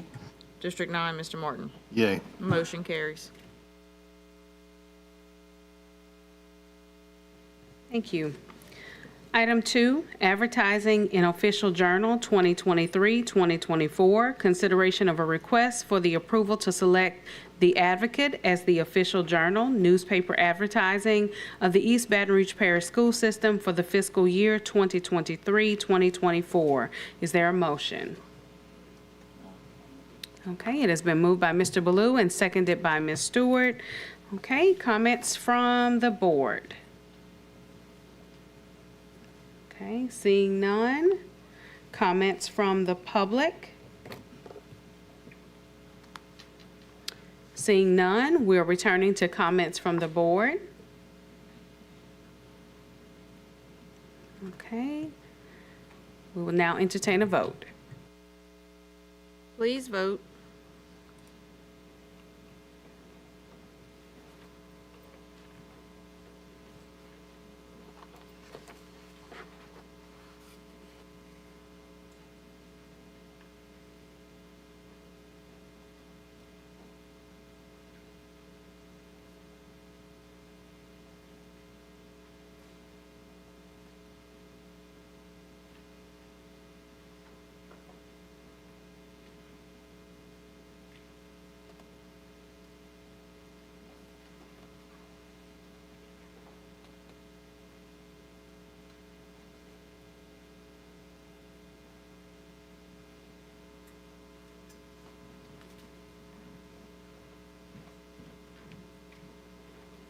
The motion carries.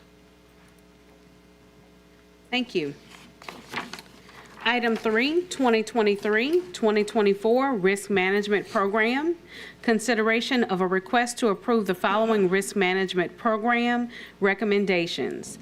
Alphabet A, to authorize the administration to approve the most cost-effective property and casualty insurance program policy renewal package for the East Baton Rouge Parish School System for the 2023-2024 fiscal year and to provide for related matters.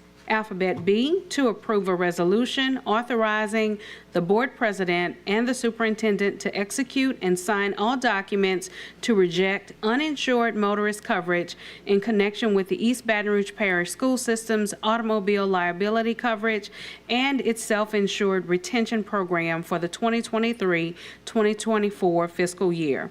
Strategic alignment, operational excellence. Is there a motion? Okay, and it's been moved by Mr. Rust and seconded by Ms. Stewart. We will now have comments from the board. Mr. Gode.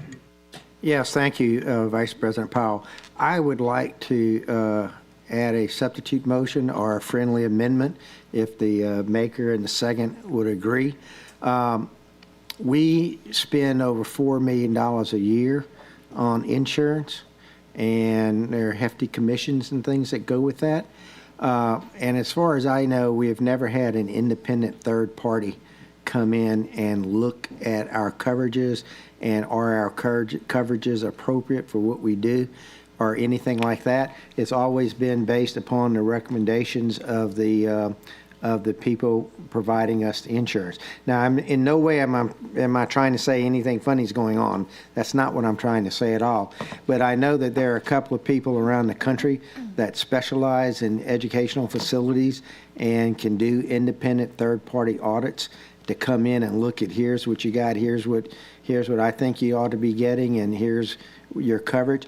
And I think, you know, from my work, it's that cost of that's generally $10,000 or $15,000 kind of number for a $4 million spend once every few years. I think it'd be a very good investment for us to have a independent third party. So I'd like to add on item C that says that we authorize the purchasing department to issue an RFQ for an independent third party audit of our liability program to that. So that's my, I'd like that to be a friendly, if possible. Who's seconding it? So it has. So we have a substitute motion. Well, if it's a friendly, I don't know. Okay. Yeah. It's not a substitute, it's a friendly amendment. The motion maker and the second approve, right? Okay. So. All right, so there is. Thank you. All right, excellent.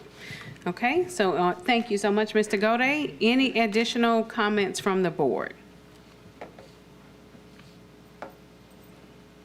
Okay, seeing none.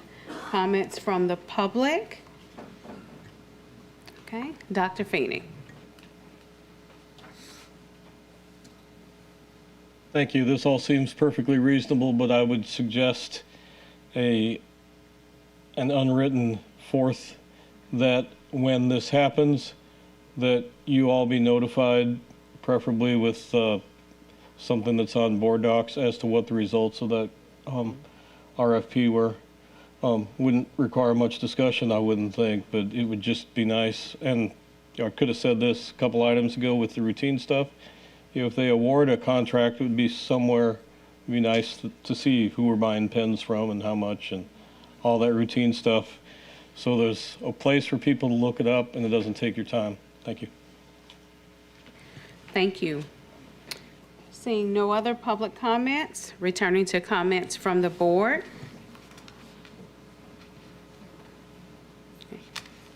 All right, seeing none, we will now entertain a vote on item 3, and this is with the addition of section C. Okay. Please vote.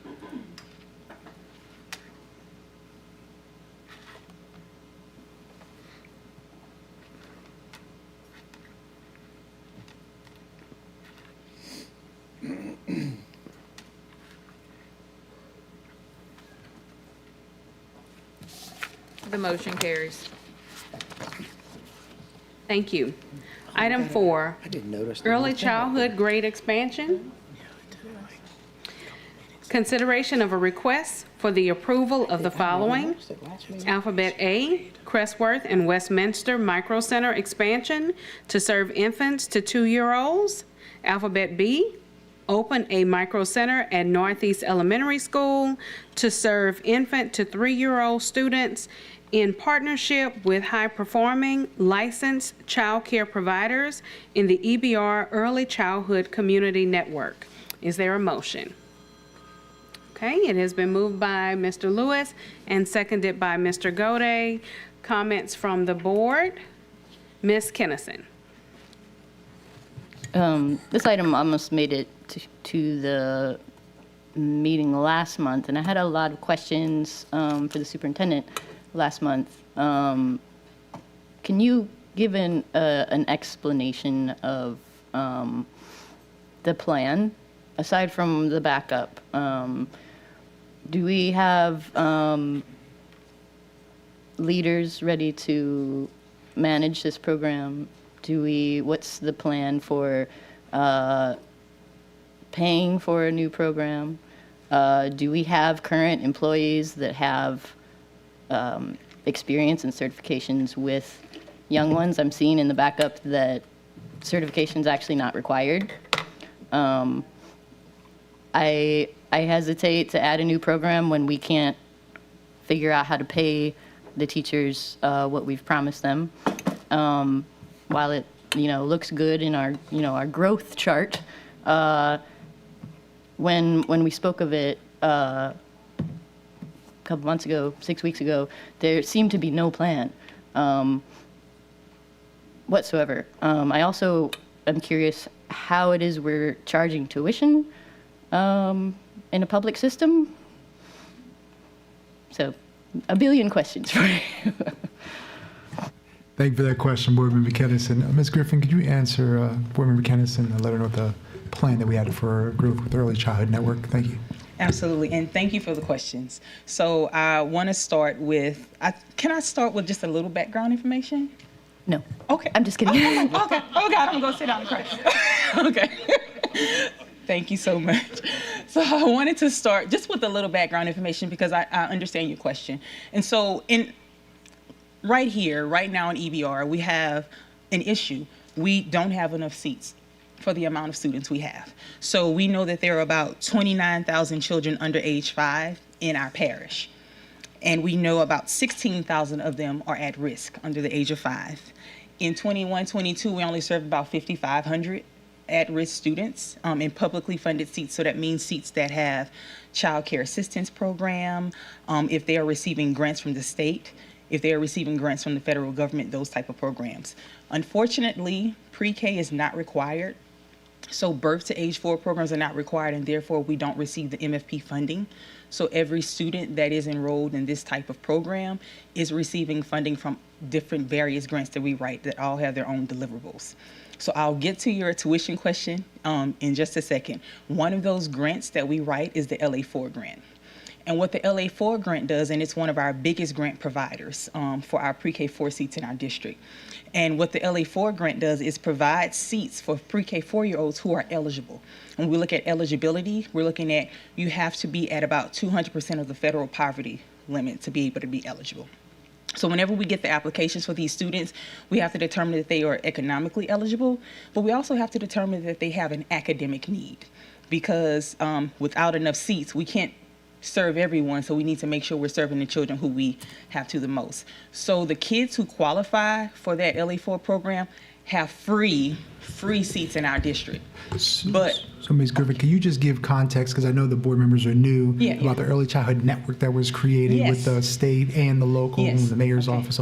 Okay, so in response to our 29,000 children without, who are in our network, but only 5,500 being served in the public funded, the state said, wait a minute, we have an issue here.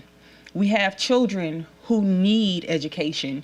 We do not have enough, standards across the districts, because before we had these networks, and I'll tell you about the network, any parish could do any kind of thing with early childhood, because it wasn't centralized. So in 2012, they created the early childhood networks.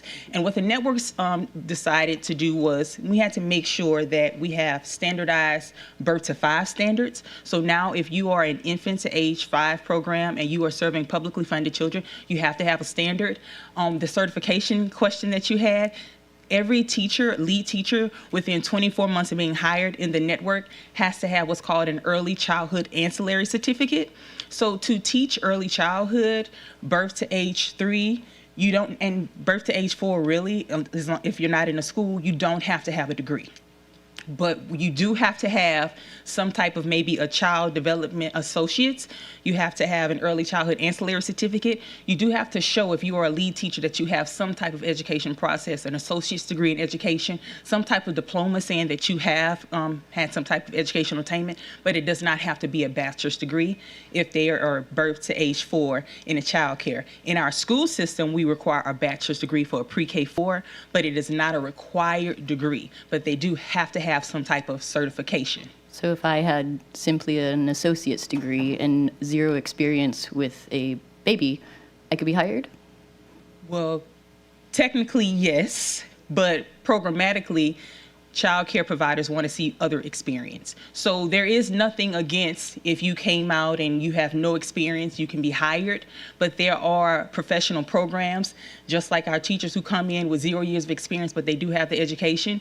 They can take what's called clock hours. There are mandatory clock hours that they have to have in those programs every year, 12 clock hours. So there are continuing education credits to give them that experience. But we also, in order to be a lead teacher, we want them to have some type of experience as what we call in our school system a paraprofessional. They'll call a floater or an assistant teacher. Do we have teachers lined up for this program that's supposed to start in two months?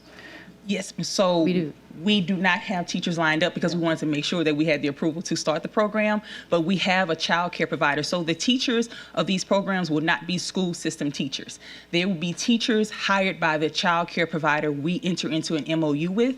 So those child care providers are responsible for the hiring of those teachers. They're responsible for the vetting of those teachers for those programs and the salaries and everything. We are not responsible for that at all. So they're not even our employees? They are not our employees, no ma'am. So. Okay, Ms. Kennison. Okay. I do apologize. We're almost to the 5-minute mark. Okay, Save Mr. the babies. Lanus. You can take. Okay, so waiving, Mr. Lanus is waiving his right to speak or opportunity to speak, and I have entered into the queue as well. And Ms. Hall might know. You may know where I'm going because I normally ask this question, but you may be able to answer. My question is, you mentioned that those who would like to work in the program could start working and then end up getting the right certifications. Do we offer support for those certifications? So we offer support through our early childhood network.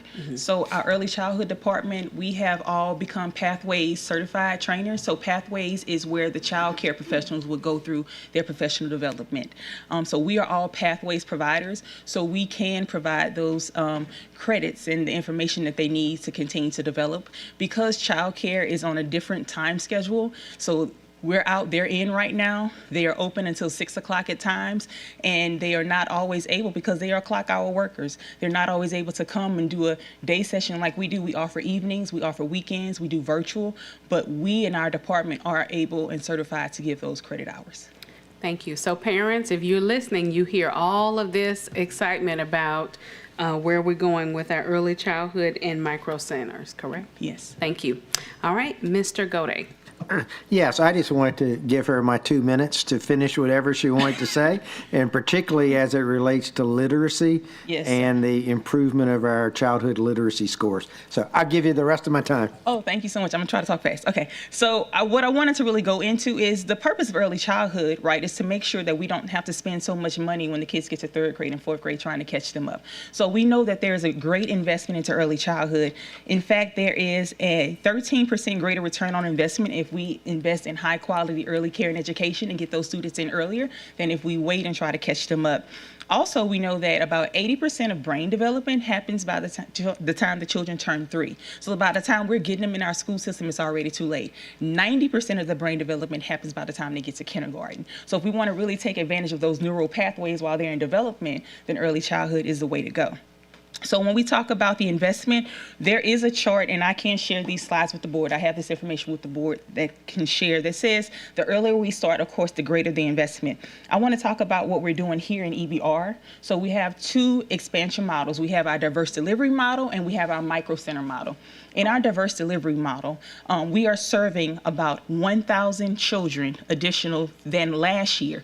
And what we're doing with that model is we use the grants that we wrote and received from the state, from the feds, and we are paying for children to get a high quality seat at one of our type 3 providers that accept public funding. So our school system is using ESSER funding that they invested, the school board and the superintendent, starting in February 2021, $16 million over the last 2 years to make sure that we get those students into that funding source.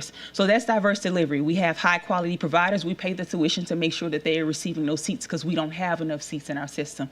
We also have the micro centers, which is what we're talking about now, where we look at the assets that we already have available in our school system. If we have open space, open classes somewhere, how we can get a high quality provider in there and they open up to serve children younger than the age of 4, because that gets into child care licensing. And in the school system, we're in partnership. We're not trying to take kids from child cares because they are business owners. We want to make sure we're in partnership with them. So that's why the micro center model came, to make sure that we have those spaces. Our board invests in continuing to have those classes open. They're already open at an open elementary school. We want to just put someone in it that's going to serve children younger than 4. And when we do that, we know that there is a high return. So I want to kind of talk about the scores a little bit, if you don't mind. Okay. But you have to breathe once in a while. I'm trying to talk fast because it's 2 minutes and I'm, okay, I'm sorry. Okay. So for early childhood enrollment, I want to talk about when superintendent first came and the investment first started. We only had 4,500 students enrolled in infant to age 4 programming here in the district. When that investment came, starting in 2021, 2022, we had 5,500 students enrolled. So that was 1,000 students in 1 year with that investment. In 2022, 2023, this year, we had 6,500 students enrolled from infant to age 4. So with the investment in the program, we have made a difference. Now I want to talk about quality. So we talked about the professional development training that we offer in our department, and that goes to quality. So each year, the state of Louisiana gives a performance profile rating for all early childhood networks. It goes on a scale of 1 all the way to 7, with 6 to 7 being excellent. I want to say that since 2016, 2017, when scores started being given, we were at 4.79, which was proficient. This year, we were at a 5.35, which is high proficient. We are close to excellent. We are the second largest provider in the state as far as early childhood networks. We serve 101 child care providers, 5 EBR Head Start sites, 2 early Head Start sites, 4 charter schools, 4 private schools, 43 EBR schools, and 1 City of Baker school. So that's over 1,300 educators in our network, and they are serving 6,500 publicly funded students. But as I said, even though we're making these gains, there are still 67% of those at-risk students that are not being served. So we do need that continued investment. With this micro center model, especially what we did with Crestworth and Westminster, we have seen that students who started at our micro center, when we start them early, they achieve and they stay in our network. So this is also helping with retention. So at London Bridge at Westminster, one of our micro centers in the pilot, we had 85% retention in East Baton Rouge Parish schools when they started in our 3-year-old program. At Kids Carousel at Crestworth, we had 71% retention in East Baton Rouge Parish schools when they started with our schools. Why was 71% of Kids Carousel at Crestworth? We're right at that Baker line, so they are in our network if they are in Baker, but when it's time to start school, they can't go to our schools because they're not zoned. So that's why the retention was a little lower there.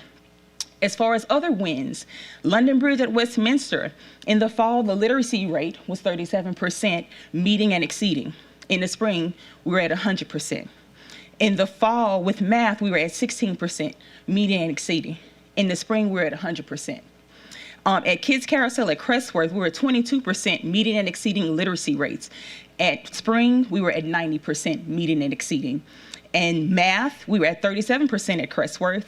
In spring, we were at 82%.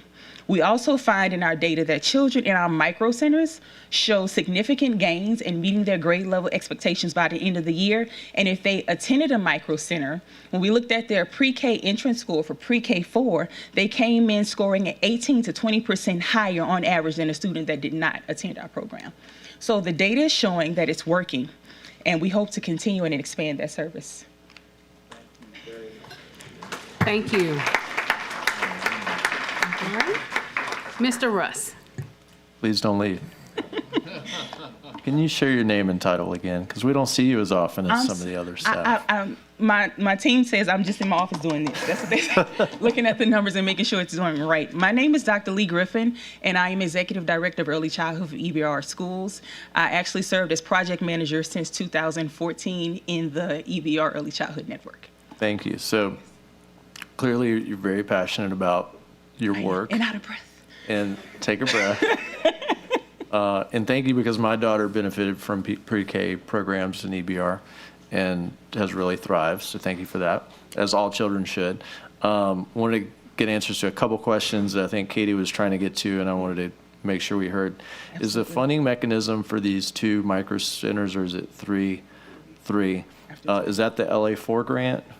So no, sir. So for the micro centers, the LA4 grant starts at age 4. So the funding mechanism for the micro centers grant going forward is called birth to 3 seats funding. So we can serve children infant to age 3. Okay. Yes. And so expanding these 2 and then opening this new one allows us to, 1, serve demand that we know exists, right? Correct. And 2, to fund those through these grant programs. Yes. This is not at a direct cost out of our general fund. Is that accurate? Not at all. None of Okay. our pre-K programs are. Okay. I think that was it. Thank you very much. Okay, you're welcome. Thank you. And are you breathing? I'm breathing really well now. Thank you. All right, Mr. Lanus. Thank you, Madam Vice President. First and foremost, thank you for this amazing information that you're providing to the board today. This is just a breath of fresh air to know that we are providing extended services to those families in need, and we thoroughly appreciate everything that you do.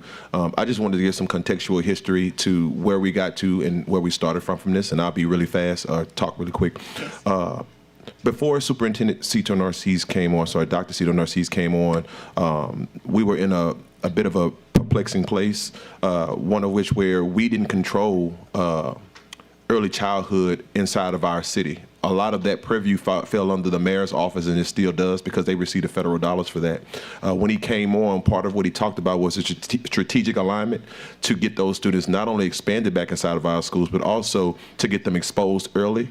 That way we can get them inside of our schools once they matriculate out of those early learning programs. And it all is tied to our strategic plan, by the way. Yes. And since that time, we have seen it flourish 10 times over, and we want to see that we can continue to do that. Again, I just want to say kudos to your team. Thank you to the staff for allowing us to make this alignment, and it's just thoroughly important. Some of these centers I've actually visited before, one of which you said London Bridge, they're doing a phenomenal job, so my hat goes off to them. Yes. Thank you. And Ms. Espinoza, I see she walked out the room.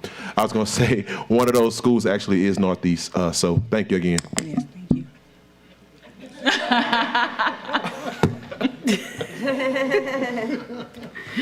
Thank you, Mr. Lanus. Okay, we will now go to public comment. Ms. Matthews.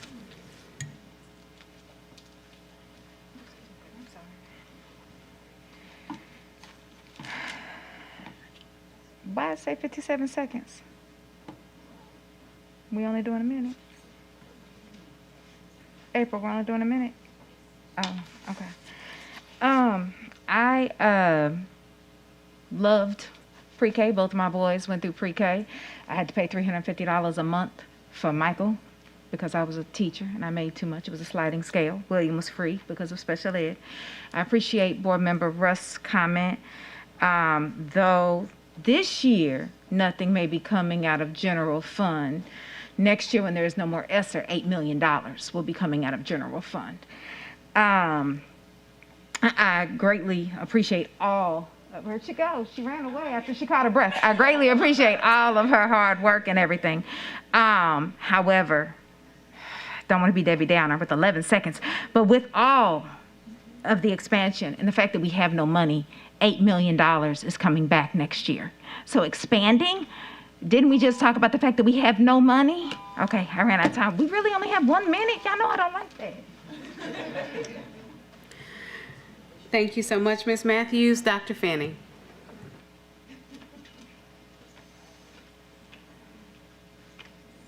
Thank you. I'll be back later to harp on the 8 million, but with respect to this item specifically, I'm at least encouraged by the fact that you're getting an opportunity as a board to approve the extension of what I think is a very bad model. You're having private contractors operating in public facilities, and that's a pretty big step down a slippery slope that I don't think we should have gone down in the first place.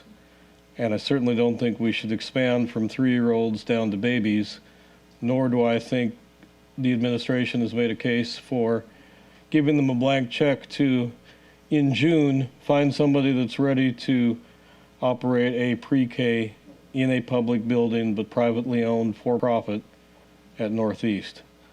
So if you want to continue the status quo at Westminster and Crestworth, that's one thing, but I don't think you have enough information to expand this model. Thanks. Thank you. Ms. Espinoza.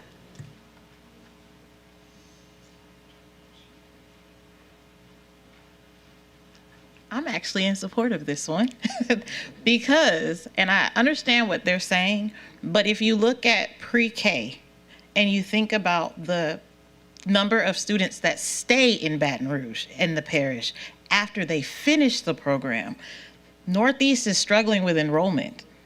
We have to do something. That population is still East Baton Rouge Parish. No matter how you swing it, those kids are, we're responsible to educate those children. If we can stop them from going to the charters in the area, we might have a chance to bring Northeast back on the map. That building can hold 1,200 kids. There's some stuff we can do to turn that school around specifically. We see it at Glen Oaks Park. You see it at some of those other schools that they are making progress and building their enrollment. Those kids don't leave. If we can provide them something in the neighborhood, I mean, there's nothing out there. Just help us. Okay, we do have another public comment. Dr. Leach, thank you. I know you're writing fast. The very first board meeting I came to, and I had my private escort, that was the fact I was trying to, the data I was trying to present, that we have to get these children ready for kindergarten. They're not coming, we know that, they're not coming prepared for kindergarten. And the longer we wait to do it, the more generations we fail. So I don't care how you get the money, who we get it from, get it, because we need that birth to 4. We need those kids in a building that might be a public school building with a private entity. Other than that, we're losing two more generations. That's it. Thank you. Okay, seeing no further public comment, I have entered into the queue. And first, if we could ask Dr. Griffin to come back to the mic, please. And as she comes, I will just share, when we think about the needs of this type of program, number one, I've heard from quite a few of the community members in the Northeast area who are waiting for this service. Number two, I had the pleasure of participating and being the guest speaker for the Crestworth Early Learning Center, and to see the pride of the parents who were there supporting their kids and the number of students who graduated from the program. I can only imagine how they are waiting to have the expansion of this program for their younger children that they also have, because these were quite a few young families. So I know that they have, expanding families. They may also have younger children that would really benefit from this, and I'm sure their pocketbooks would benefit from it as well. And so I wanted to ask you, Dr. Griffin, could you speak to the $8 million cost and what is the sustainability, if there is any? Yes. Okay. Okay. So when we looked at the sustainability of the ESSER funding, one thing Dr. Narcisse was very clear in the board was we had to have a plan. And so the sustainability for the program is built into the model that we introduced, which when we open the seats, the parents can come in using child care assistance funding, which is from Louisiana State, and then they can also pay a sliding scale tuition. So what that tuition will do, if our board is investing in our school system and Dr. Narcisse is investing in providing the space at a free or reduced cost, then the child care owners don't have to pay a lease or an energy bill or a water bill. Therefore, the going rate for care is about $1,200 a month. They can charge less than half of the going rate and still have a high quality program. So our schooling system is basically investing to ensure that parents are charged a rate that they can afford in this economy. Thank you. Okay. Okay. All right. Mr. Russ. Yeah, just to elaborate on that sliding scale, because I think that was another question that Katie had about parents that pay. So that's typically based on income, correct?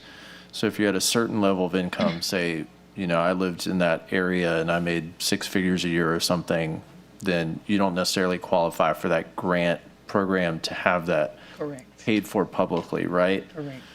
Yes.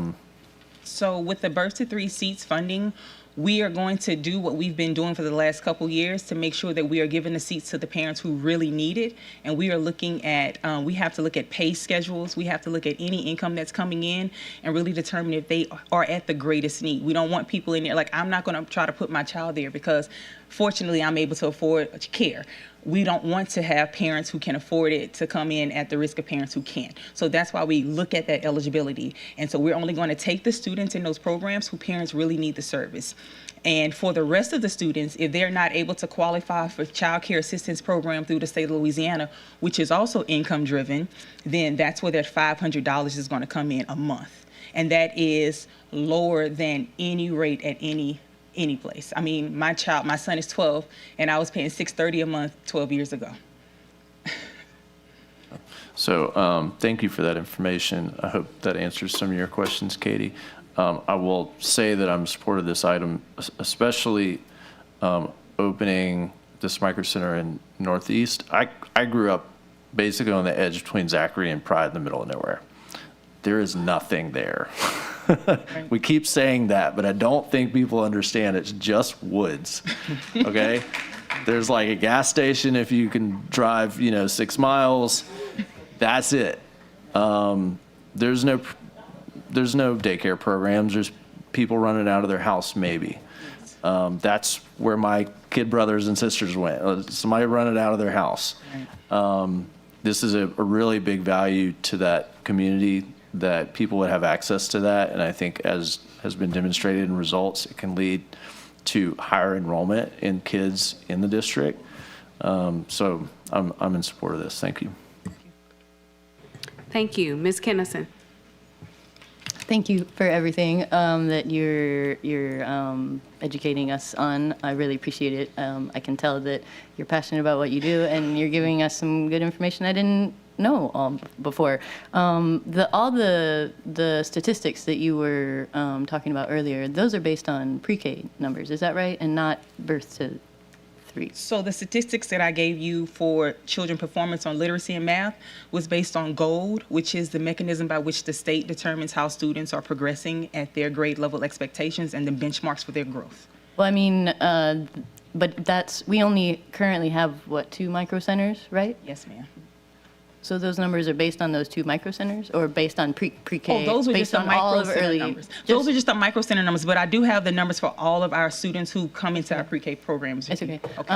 Thank you. And I really like the idea of taking care of little ones and giving them the best chance. I do have concern that, but I have multiple concerns about it, and I'm not sure that we can really afford it at this point. But one more question I have about is class size. What is the projected class size for 0 to 2? So it's based on age. So when you have an infant, there's a 1 teacher to 5 student ratio. At 1, it's 1 teacher to 6. At 2, it's 1 teacher to 7. At 3, it goes from 1 to 13. And at 4, 1 to 15.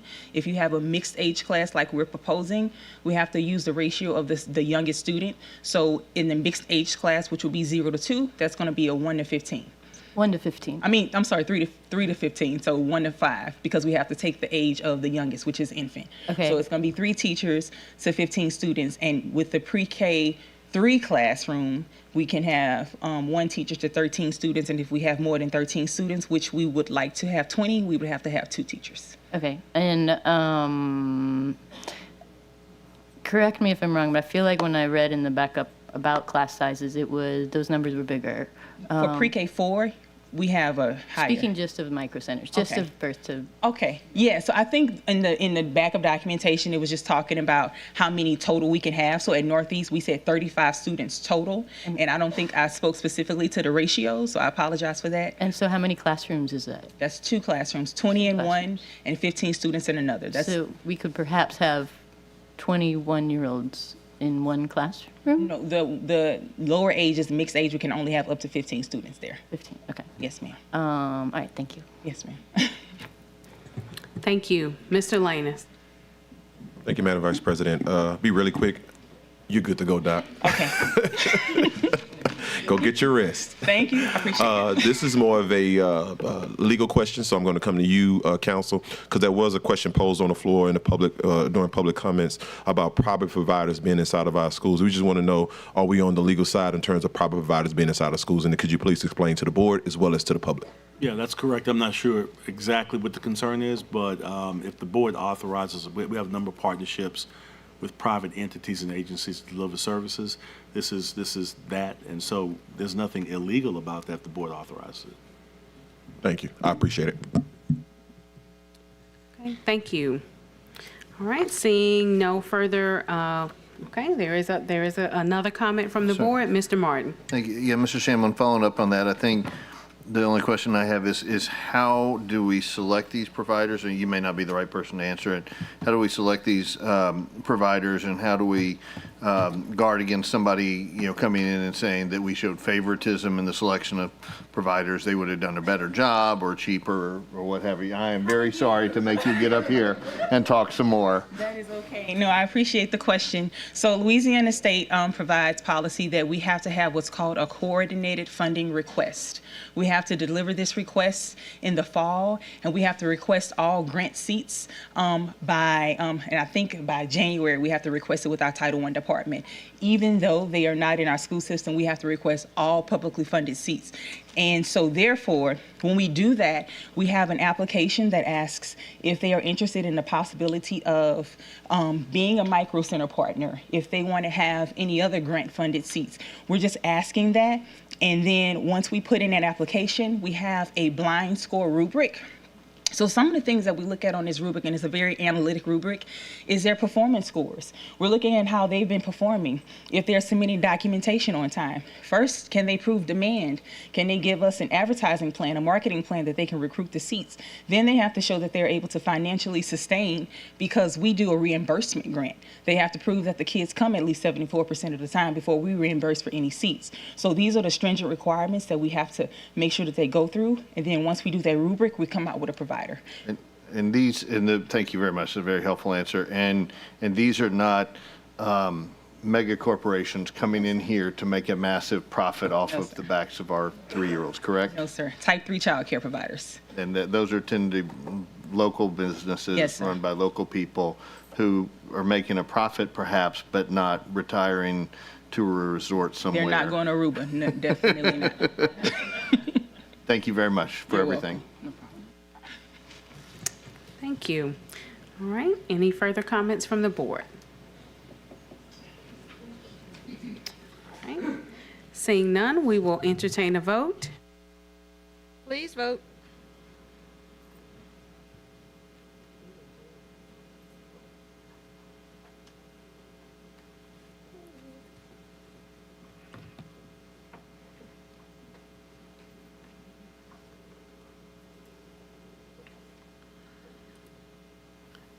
The motion carries. Thank you. Item 5, grants, early childhood. Consideration of a request for the approval of the following 2023-2024 pre-K grants. Alphabet A, Cecil J. Picard, Early Childhood, LA4, in the amount of $7,248,420. Alphabet B, non-public schools, early childhood development, NSECD, in the amount of $814,680. Strategic alignment, student achievement. Is there a motion? Okay, it has been moved by Mr. Martin. Is there a second? Seconded by Ms. Stewart. All right, any comments from the board? Okay, seeing none. Comments from the public? Ms. Matthews.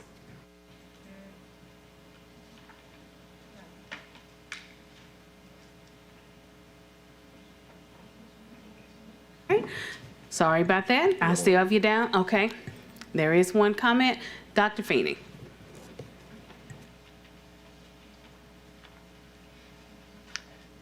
I will repeat Ms. Matthews' comment from earlier.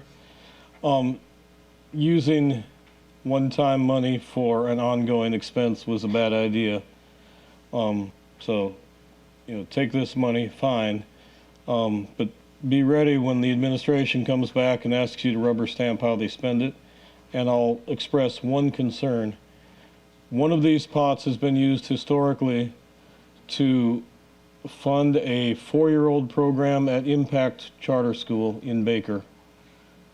That school would not exist, would not be able to maintain their CEO's $200,000 salary if not for the taxpayers of this school district. And I find it incredibly offensive that we subsidize a 4-year-old program there, and so those EBR students go to a very bad charter school with horrible governance instead of going to the excellent schools in our district. And so when this comes back to you in a few weeks and you pick providers, please omit that one. Thank you. Thank you. Seeing no further comment from the public, we'll return to comment from the board. Seeing none, we will entertain a vote. Please vote.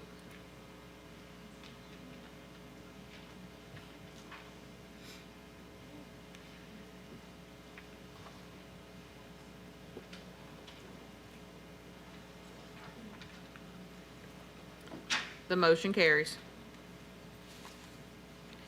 Thank you. Item 6, RFP selection, blended learning software. Consideration of a request to accept the recommendation from the RFP committee and authorize the superintendent and staff to execute the contract with Imagine Learning, Edgenuity. Strategic alignment, student achievement, funding source, general fund. Is there a motion? Okay, it has been moved by Ms. Stewart. Is there a second? It has been seconded by Mr. Martin. We will now have comments from the board. Okay. Seeing none, we will move to comments from the public, and this is on item 6. Ms. Matthews.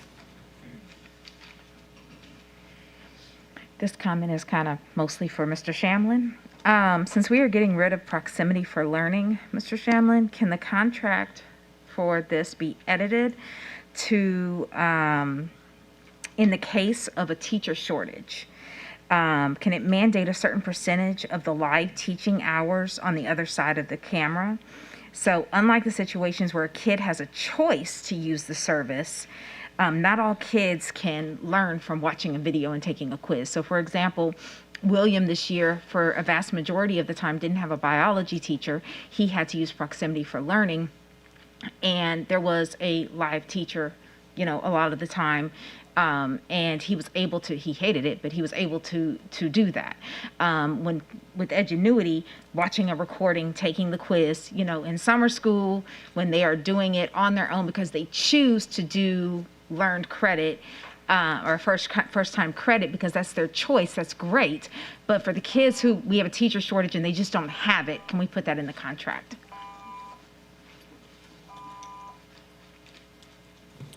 Thank you. Okay, all right. Okay, next public comment, Dr. Finney.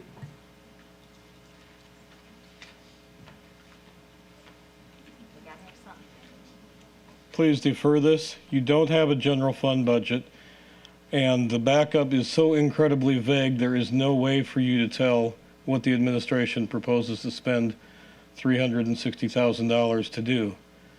Could that be $360,000 to serve one student? $360,000 to serve 40,000 students? I certainly can't tell from the backup, and I don't think you can either. And so I would defer this at least until next month, by which time you might actually have a general fund budget, and you should insist that the administration tell you what part of the general fund this $360,000 is coming from.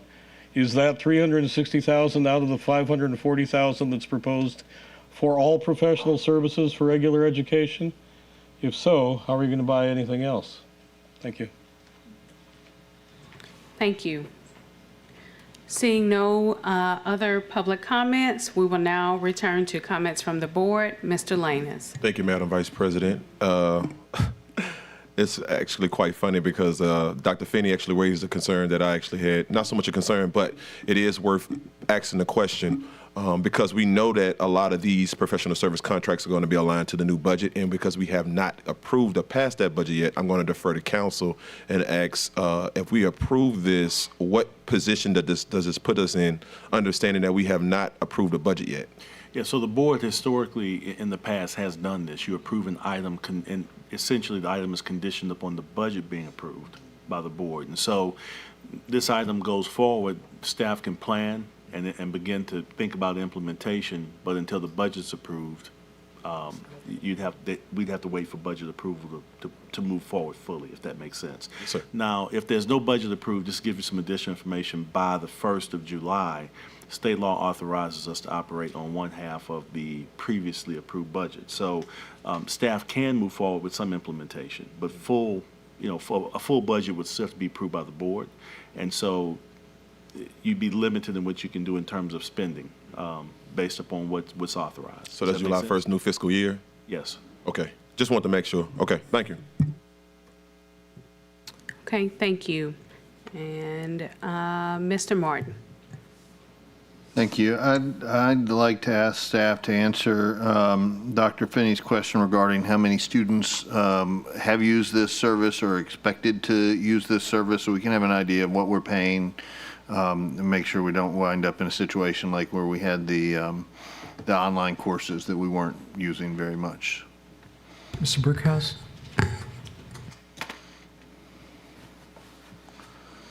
From August 1st of 2022 to December 19th of 2022, we had 679 students that were enrolled in this particular platform. Of course, there's other students who took the courses for the spring semester, so we haven't had that allocated as yet, that number, but we had 679 prior to that point. That's roughly $500 or so per student that we have. We use it quite extensively, particularly with students, those students who are taking it for initial credit, also for students who are trying to graduate credit recovery, and also we use it also as a combination of blended learning as well. And so this amount, is that a maximum cap in the contract, and we're paying them a certain amount per course, or is this, we pay them this and they serve up to 1,000 students or whatever we send them, or how is that structured? As far as I know, there's not a particular, once we pay, we have a certain allotted number of seats that we can utilize for the program. So it's, we have never, we can use it far more than what we have been using it. Okay. Mr. Shamlin, could you get me that contract or an explanation of how the actual pricing works? Provide that to you and to the board. Yes, sir. Okay. Thank you very much. Thank you, Mr. Brickhouse. Okay. Thank you. Ms. Kennison. Mr. Brickhouse. Never sit down. Sorry about that. Yeah, why don't we have a number for spring? We are in the process of getting that data. I can get that data to you, though. Can we make sure that it's before 2 weeks from now? Yes, ma'am. And I think that's all that I have for you. How long have we had this? How long have we been doing this? Actually, that's not my last question. Well, I can just say from the time that I've been here, we've utilized this program. Okay. And is there do we have any measurements of return on investment? Well, as I said, it is pretty much integral in our helping students to graduate. We use it during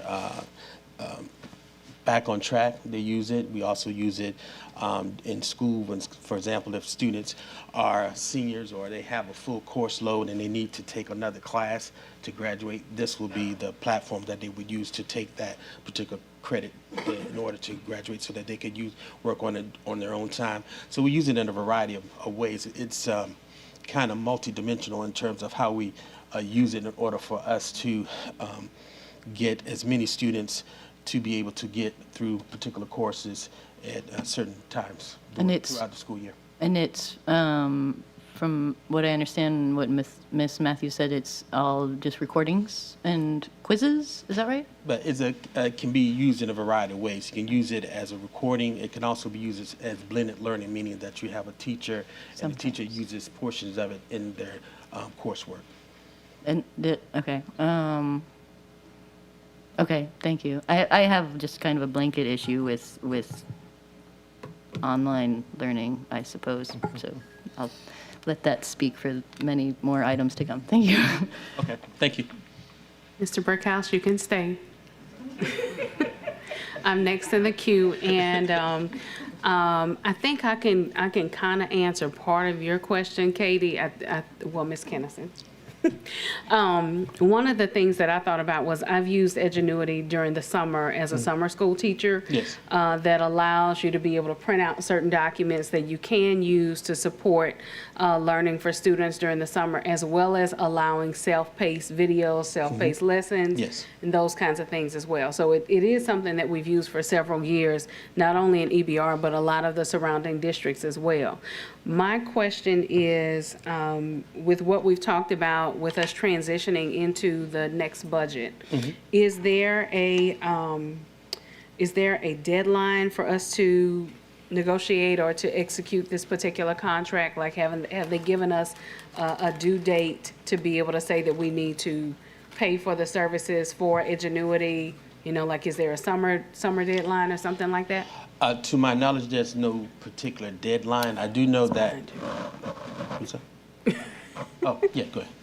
I'm sorry. I thought you were the one to answer. I do apologize. Depends on the question, yes. So I actually spoke with them. Our contract currently is ending June 30th, but they are willing to extend pending approval temporarily until we can get the final approval. But it does end June 30th. Yes. Okay, thank you. All right, next in the queue is Mr. Shamlin. I just want to follow up on comments, clarification of the board. Mr. Martin asked for a copy of the contract to be executed, I'm assuming, but we'll also provide a copy of the RFP, which have some of those terms laid out in it, and I can provide that to the board after tonight.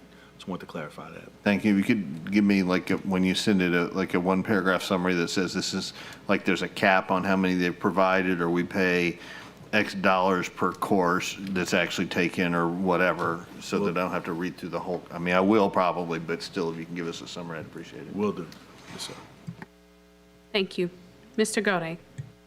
Yeah, just thank you, Vice President Powell. Just as a follow-up on that and Mr. Martin's comments, Mr. Shamlin, could it be just normal practice that when some of these things come up, that the contract itself and the RFP be provided in the board docs at the thing, so that way if we have questions, we have it there for us to be able to look at, and it can be very transparent about what we're doing. So I just like that to be standard procedure. Thank you. Thank you. Seeing no further board comments, and we've already had comments from the public, we will now entertain a vote. Please vote.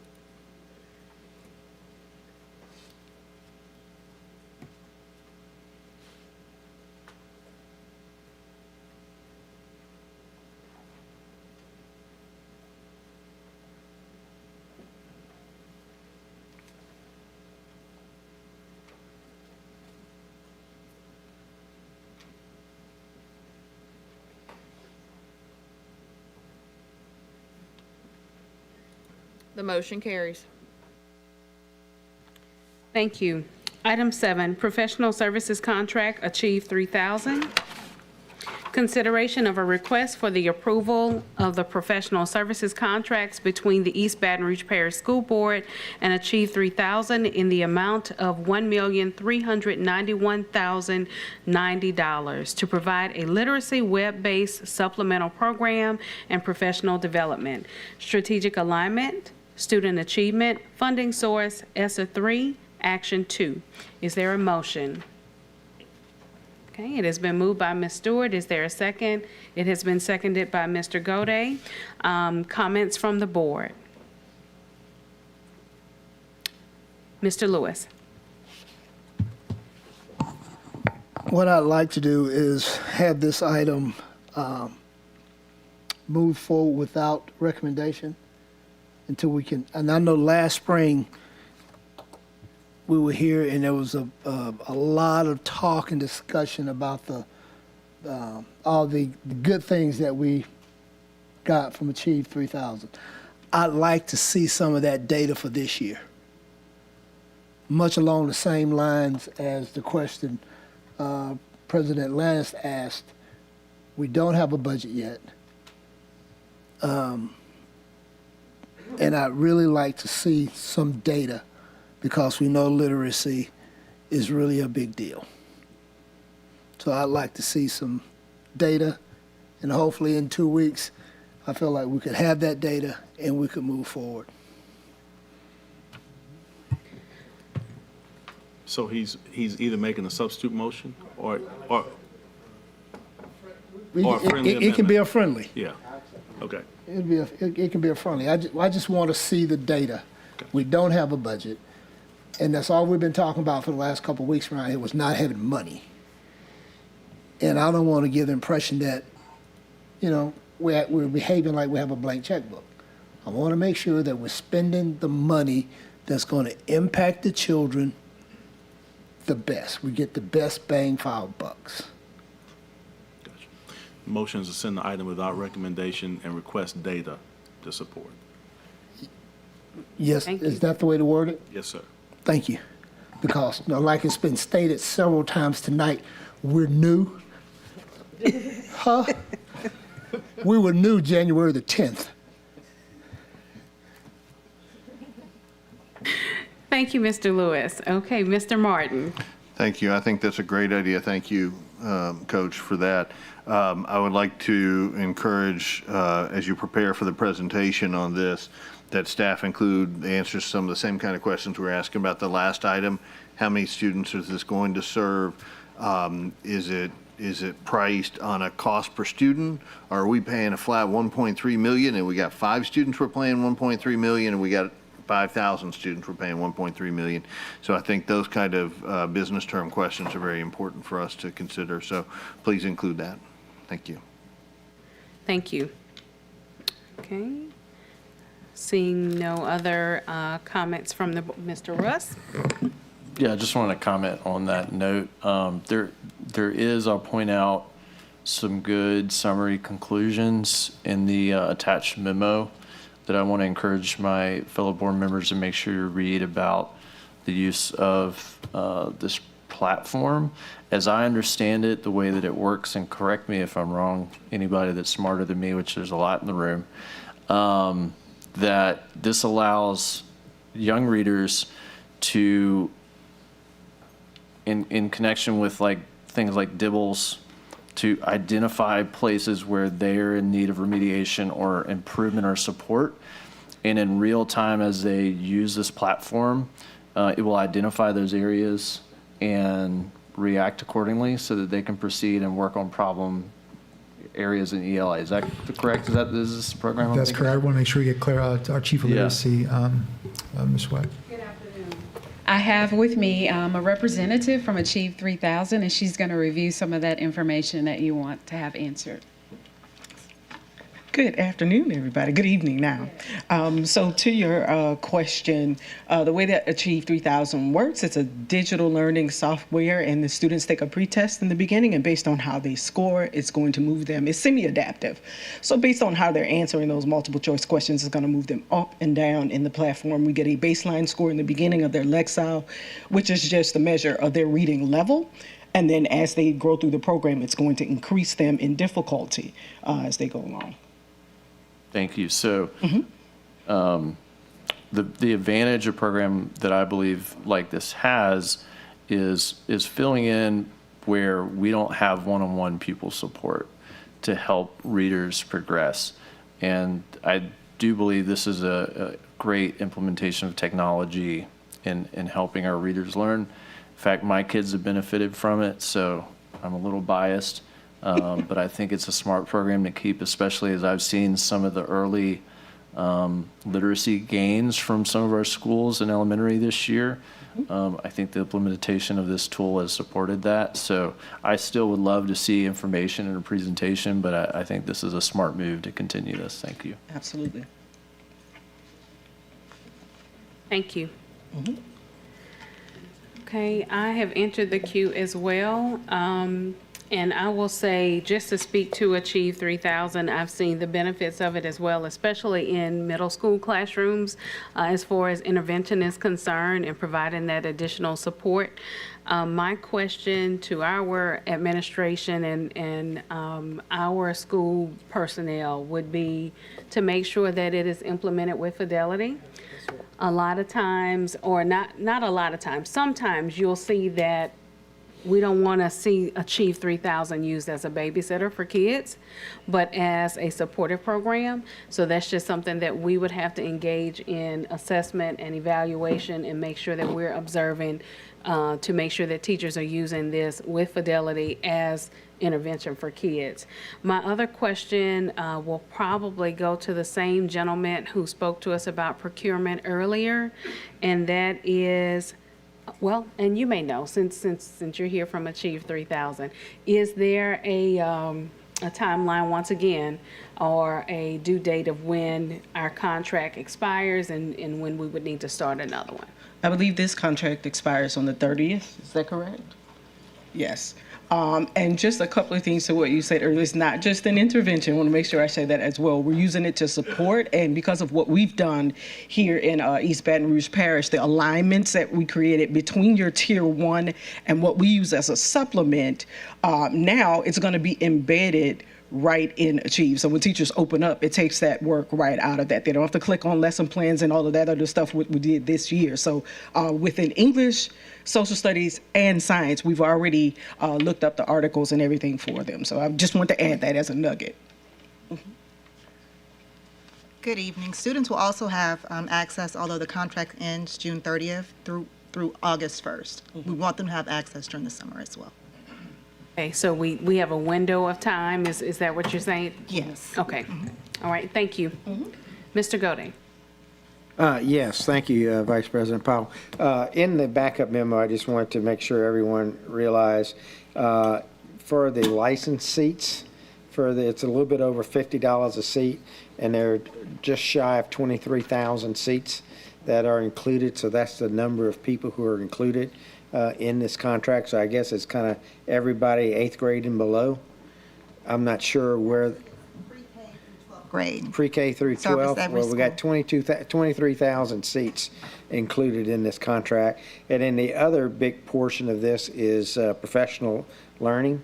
So this not only goes to help the students, it also goes to help the teachers learn how to use the tool and also learn how to do literacy, which is one of our, or if not, as far as I'm concerned, our number one priority and number one strategic focus point on the thing. And I think Ms. Powell mentioned it earlier, but just to reiterate, this is not just an assessment tool, it is an intervention tool. It helps not only helps teach the kids, but it also helps the teacher learn where the child needs intervention as it goes through the process. So to me, this is one of the things that's integral to how we teach in the district. And I believe this is one of the programs where we have to have a tier 1. It's considered tier 1 by the LDOE, or is this not in the tier process? No, this is not. Okay, it's not in the tier process. Okay, okay. I thought it was in that process, but so I agree with getting the data, but I think this is a very critical program for our strategic objectives. Thank you. Thank you. Seeing no other board comments at this time, we will now turn to the public. Ms. Matthews. I asked the teachers what they wanted to say, so I'm going to try to read this as quickly as I can.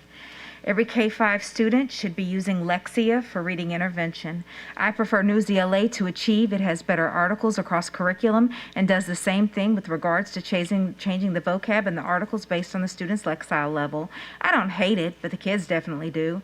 Don't renew for ELA. I actually really liked iReady. There has to be something better. Third graders need more fundamental skills, scaffolding, instant feedback like Lexia provides. Please bring back Lexia or iReady. Our EL learners struggle so much with Achieve 3000. Smarty Ants isn't terrible, but very finicky with frequent tech difficulties. Achieve 3000 for older students isn't good. I liked it for ESS, but liked iReady better. I would like to keep iReady, workbook, whatever that is, program for small groups. My kids really had great growth with that. Oh, with 5 seconds to spare. Also, yeah, I don't remember what I was about to say. I was excited about the 5 seconds. Thank you. Dr. Finney.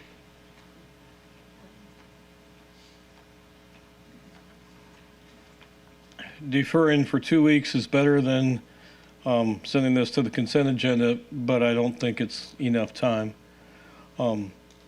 This administration needs to put together a reasonable budget and salary schedule proposal in 2 weeks. And I would like them to focus on that, and I would encourage you to put this off until July. But with Ms. Matthews' comments in mind, does this administration actually ask teachers what works for them? Or does this administration just impose the latest fad on the teachers and say, you will do this?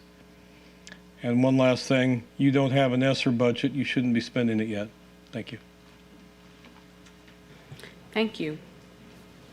Seeing no further comments from the public, we'll return to comments from the board, and I have entered into the queue. Dr. Narcisse, I'm not sure who to direct this question to, but are we, as a district, do we have to choose between whether or not we use Achieve 3000 and Newsela and iReady and all those different programs, or are all of those available in conjunction for teachers to use?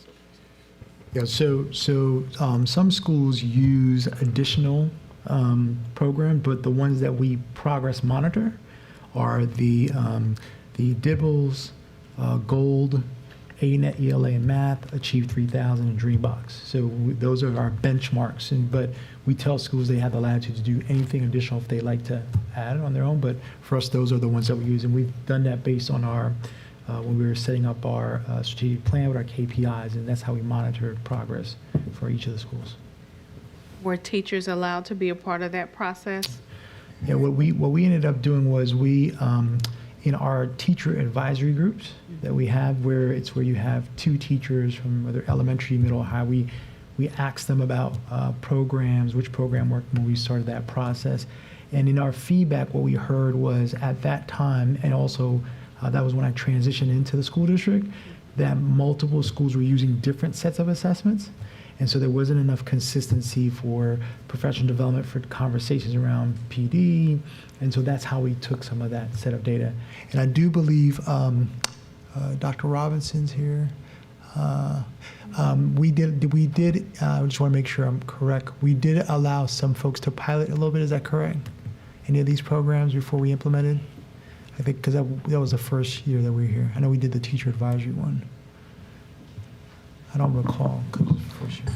Good evening, President Lannis, Vice President Powell, board members, Dr. Narcisse. To your question, when we came, schools were using various tools.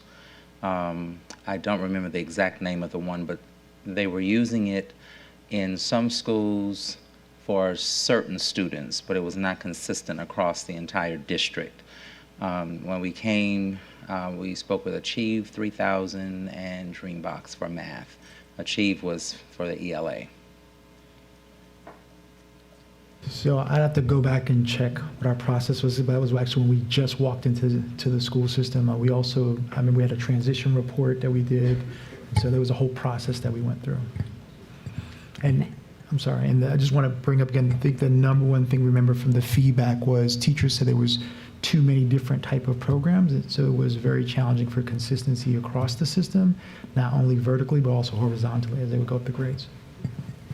Thank you. And so that would lead to my final, I guess, request is that maybe somewhere along the way that we could revisit that data of getting feedback from teachers of whether or not they have found these different platforms to be effective, and then maybe see what we need to revisit.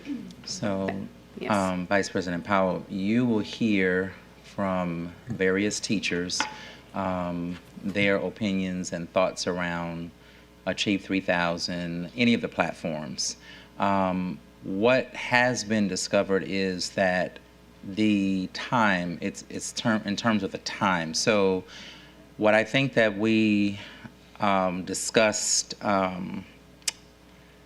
before school ended was trying to do something a little different this year during Teacher Development Week, which we call TDW, in reference to really helping teachers to understand how to incorporate all of these various resources and tools within their instructional day. When you talk to some teachers, as I have, some of them were stopping everything and then just doing Achieve, or stopping and just doing Dreambox. That isn't the way that those resources should be used, and that's not the intent of how they should be used. So we were planning this summer during TDW, to offer an array of courses, but in what we're doing is really helping them to understand how to balance all of that in a regular classroom period. Because for some teachers, if they just walk in and not knowing, they will try to do it all, and something is dropping. So that's what we were planning to focus on this summer. Thank you so much. That makes me super excited because we have to learn how to use all of the tools that are available to us for the sake of interaction for our students. Also, just for clarity, what is it TDW? Just for the sake of Teacher everybody Development listening? Week. Yes, TDW. Okay. Thank you. Yes. Thank you. All right, Mr. Lewis. The language in the explanation talked about professional development. So if we've been using it for a year, our teachers still need professional development. Yes. Okay. Yes. Okay. And yes. I think I got a yes on that one. Can I add one thing, Coach? Board Member Lewis.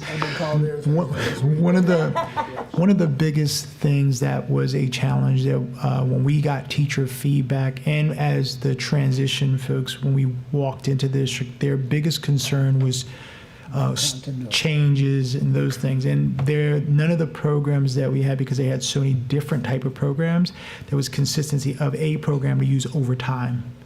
And that, I remember we heard that over and over again. So one of the things that we said was it's very challenging to measure any program if you only do it for 1 year or 2 years or 3 years. So the goal would be I do remember the board talked about making sure, it might have been you, President Lance, but making sure that in contracts that we have with vendors to make sure that there's an evaluation piece in there. You remember that? And then that would give an opportunity for when we have these conversations to renew, there's measurements within their contract that we can now look at the data. So the reason I bring it up is that these conversations are exactly how we measure whether we're having a return on investment or not, right? So.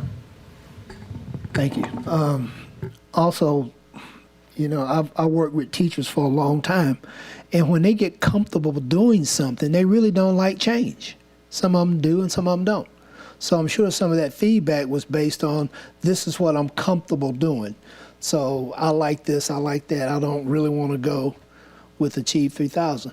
I set out there last spring, right around the same time, and it had some wonderful results from Achieve 3000. I just want to make sure, again, that we are getting the best bang for our bucks and that there's consistency across the board, because EBR was like the Wild Wild West when you got here with everybody doing their own thing. So again, I just want to make sure that we're doing the best that we can do for our children if we're going to spend that kind of money. And thank you, Mike, for the number of seats. That was very informative. And it's a good program. I don't think it's a good program. To your point, Board Member Lewis, there are some conversations that we will need to have with leaders, school leaders, around the consistency of the implementation of all of these different programs and resources. And we plan to do that this summer as well. And I think we've seen the growth in the growth in this district because we're streamlining some of the things we do. Just like we've got to streamline this district, we got to streamline what we do in the classrooms to get the best results. Yes, sir. For our kids. Thank you for your time. Yes, sir. Thank you. Mr. Martin.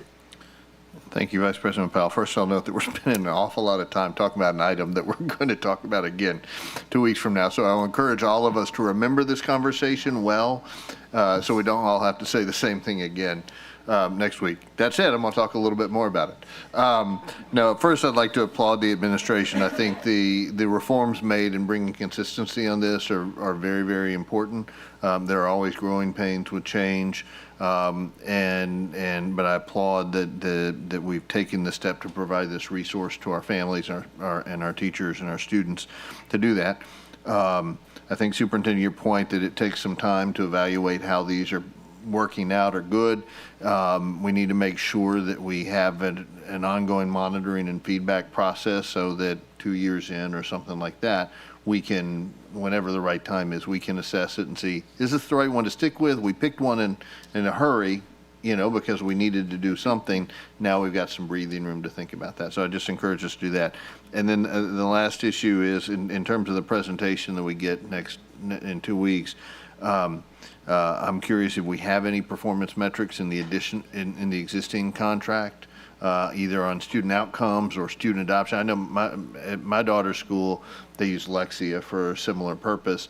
And, frankly, one of the challenges is getting her to do it at home, right? And some days it's engaging to her and some days it's not. And software provider doesn't have a whole lot of control over that sometimes, but sometimes they do.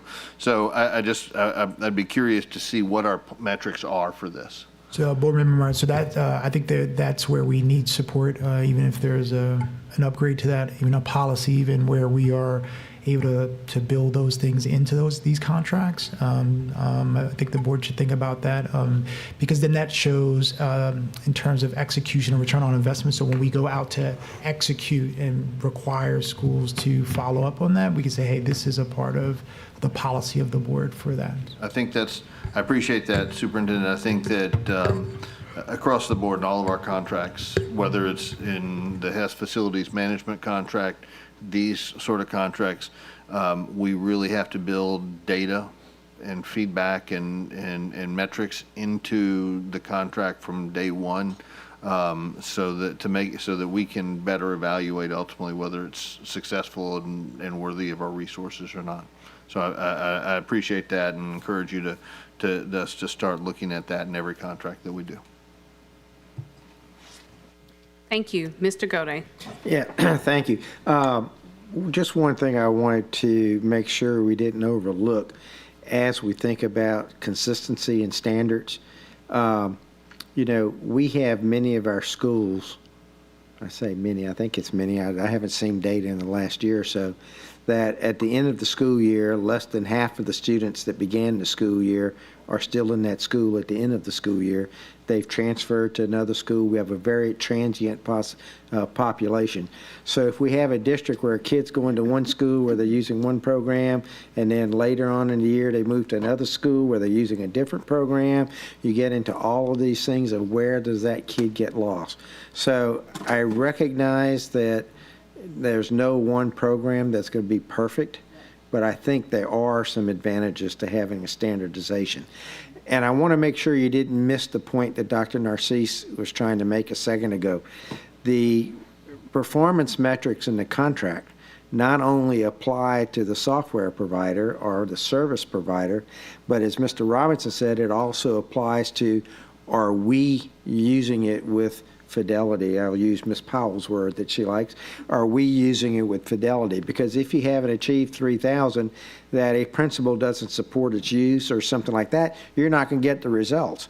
And is that the software's fault, or is that the fault of the principal? So as we do these things, we have to make sure that we can look ourselves in the mirror and say, we've really done a good job of trying to put this in, and we have to hold our own people accountable for using the tools that we're giving them to use and telling them that these are the one we want used. But I very much look forward to seeing the data that you bring in. Thank you. I got 12 seconds left. Thank you. Okay, so seeing no further comments in the queue, and we've already had public comment, I will reiterate my colleague's statements. Mr. Martin, let us not forget that we've already had this conversation. And what was the substitute motion, Mr. Shamlin, was to send this item to the full board without recommendation, and then also with having the follow-up data to support, correct? Okay, so we will now entertain a vote. Please vote.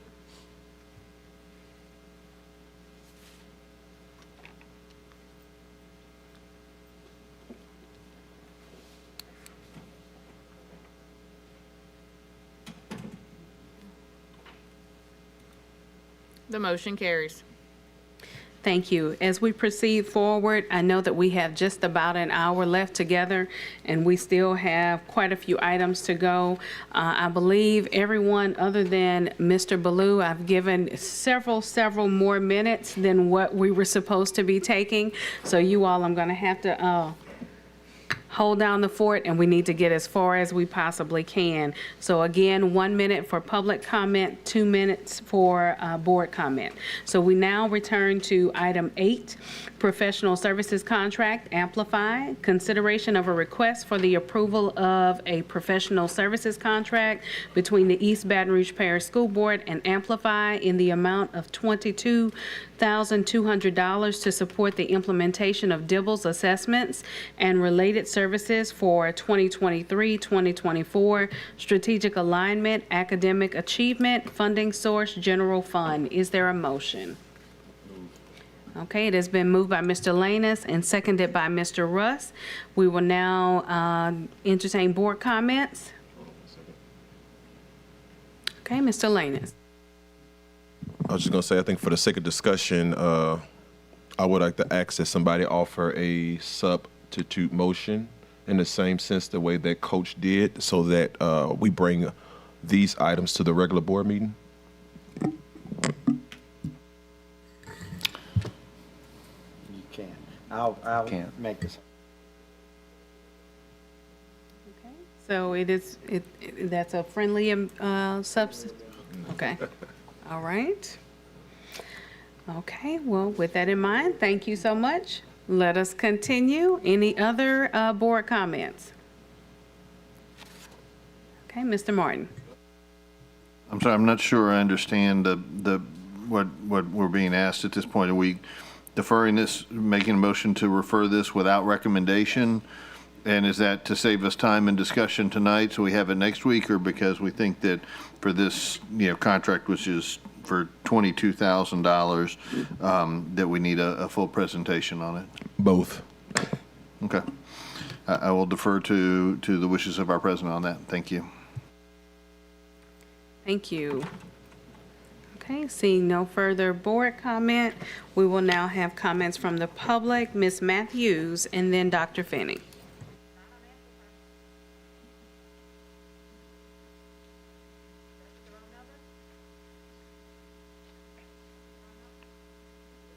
You're good. Dr. Finney. Thank you. I'll take less than 22 seconds since it's only 22,000. You don't have a general fund budget. You won't have a general fund budget in 2 weeks. And anytime you spend from the general fund, I think it would be useful, because that one is broken down into 300 pages, if the administration could refer to the line item, like, is this regular education, purchase professional services, or that sort of thing. Thank you. Thank you. And seeing no further public comment, returning to comments from the board. Seeing none, we will now entertain a vote, and this is to send this item to the full board without recommendation and to request a presentation. Thank you. Please vote.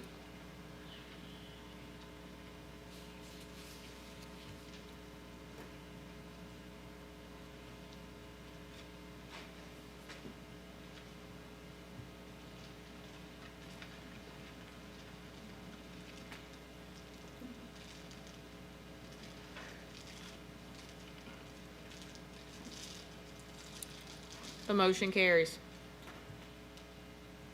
Thank you. Item 9, professional services contract, AVID.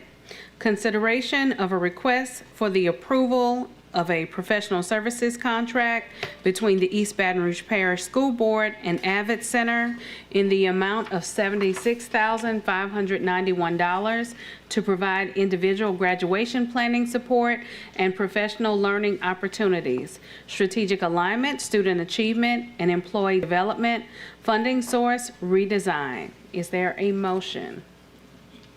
Okay, it's been moved by Mr. Ballou. Is there a second? It has been seconded by Mr. Russ. Comments from the board?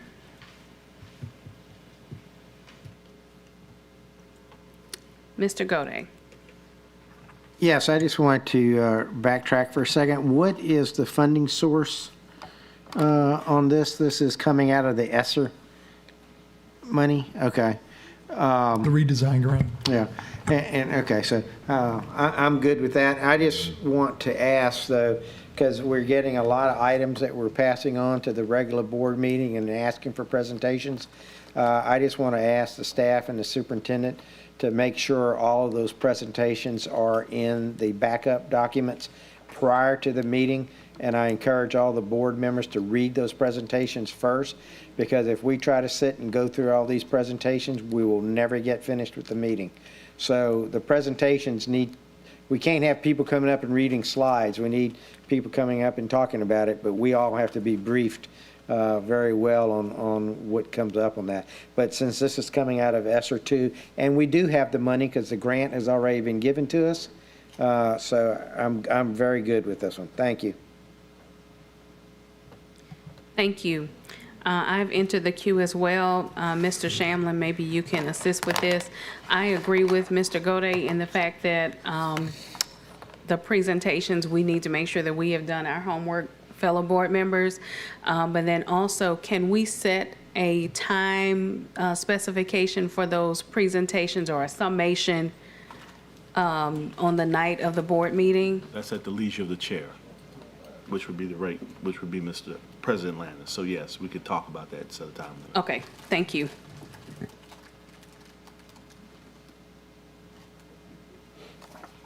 Okay, seeing no further board comments, we will now turn to comments from the public. Dr. Phoenix.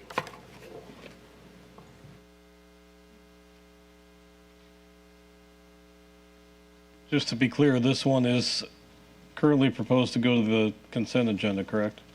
Yes. Okay. With respect to those presentations or additional backup material that hopefully will actually be provided by the administration, it would be incredibly helpful if the date they were posted to board docs was included as part of the title. And furthermore, that they not appear on Wednesday afternoon, along with a whole bunch of other stuff. If you need more material on any of this stuff, this one included, you should have at least the whole week of the board meeting to look at it. But with respect to this, you don't have a budget for redesign. You haven't even had the budget hearing for the special fund budgets because that agenda item wasn't addressed earlier this evening. And there's probably a better use for $76,000, or at least that should be explored. Thank you. Thank you. Seeing no further public comment, board comments. Are there any additional board comments? Okay, seeing none, we will entertain a vote. Please vote.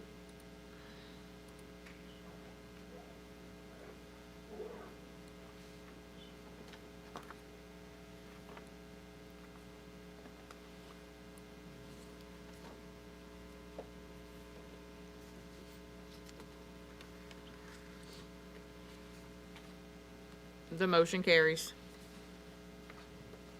Thank you. Item 10, professional services contract, Dreambox. Consideration of a request for the approval of a professional services contract in the amount of $544,000 to provide a digital mathematics program, strategic alignment, student achievement, funding source, ESSER 3, Action 2. Is there a motion? Okay, it has been moved by Ms. Stewart. Is there a second? It has been seconded by Mr. Gode. Okay, comments from the board. Mr. Gode. Mr. Shamlin, a quick clarification. I seem to remember as the prior board, we passed basically a budget for the entire ESSER programs. And so there is a budget for this, and there is allocations that have been made with that. The special funding is just, a special funding budget is breaking it down into years, but we passed the ESSER budget in total because it was a 2-year budget. Yeah, I don't recall. Yes, I believe you're correct. I don't have the date in front of me. I'd have to look it up, but I could verify that for the board, but I do believe you're because correct. the ESSER money came in a 2-year grant, so we passed a budget at the time we passed that. So I just wanted to clarify that the statements that we don't have a budget for ESSER is not technically correct because I think we do have a budget. Thank you. Thank you. Mr. Lanus.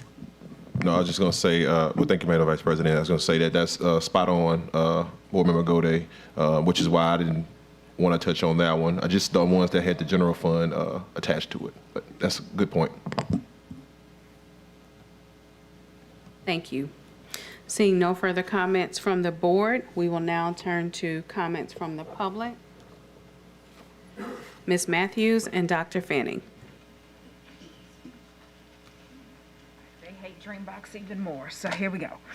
Teachers cannot choose the skill that they are teaching for practice. It gives multiple skills. Zern is better aligned to Eureka. Hate it. Zern is great. I miss IXL. No, we have a program that has data to support it. Its use improves scores and is aligned with what we teach in elementary. We need to use Zern and do away with Dreambox. Dreambox has kids working on skills that they are not aligned to or even grade level appropriate. Not a fan of Dreambox. Like Zern, it is basically Eureka. Kids like it better as well.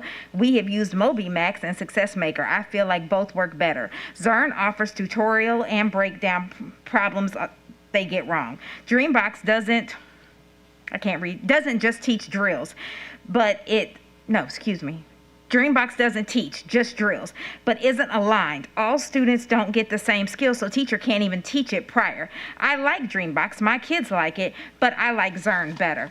My problem was that, okay, there's 3 more. I'll happily text them to all of y'all. Thank you. Dr. Fanning?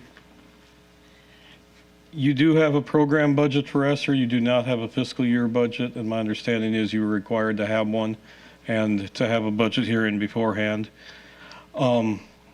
beyond that, I heard some really alarming comments from a board member, and particularly from Dr. Robinson, when the chief academic officer says to professional teachers that the problem with, in that case it was Achieve, but I'm sure we could have the same conversation about Dreambox.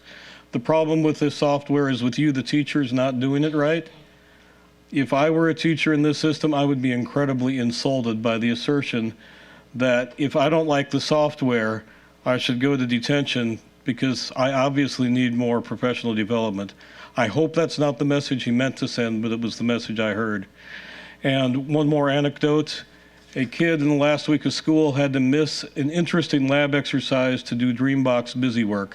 That should never happen. Thank you.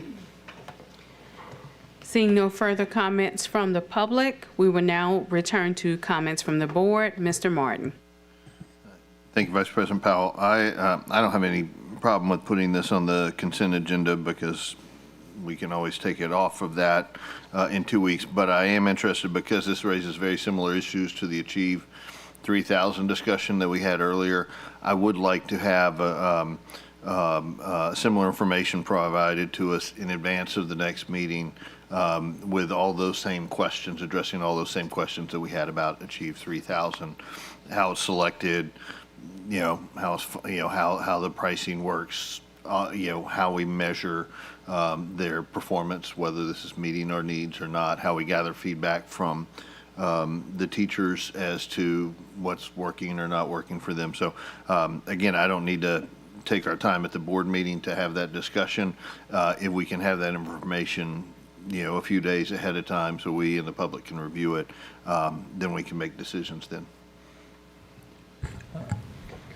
Yes, Board Member Martin, we could do that. I just want to put an asterisk on this one. Also, remember, this is a part of the $3.5 million that we received from the Bill and Melinda Gates Foundation. There was a portion that we had to pay, but we'll have that in the piece. Just want to make sure we highlighted that. That's good information. Thank you. Thank you.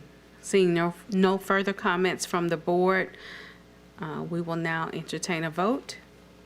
Please vote.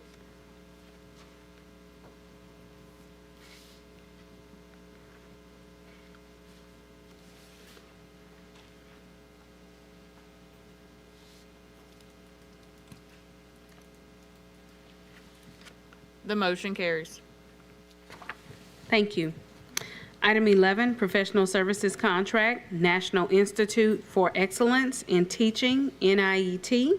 Consideration of a request for the approval of a professional services contract between the East Baton Rouge Parish School Board and NIET in the amount of $427,500 to provide professional development on school improvement best practices, strategic alignment, student achievement, funding source, redesign. Is there a motion? Okay, it has been moved by Mr. Gode. Is there a second? It has been seconded by Mr. Martin. Comments from the board? Mr. Gode. Yes, I just want to double check. If I read the memo behind this, this is focused on the schools that are in critical CIR schools, critical intervention required schools. Is that correct? Dr. Bethel, you are. Mr. Brickhouse, you want to answer that? Yes, this is focused specifically on the 39 CIR schools that we have.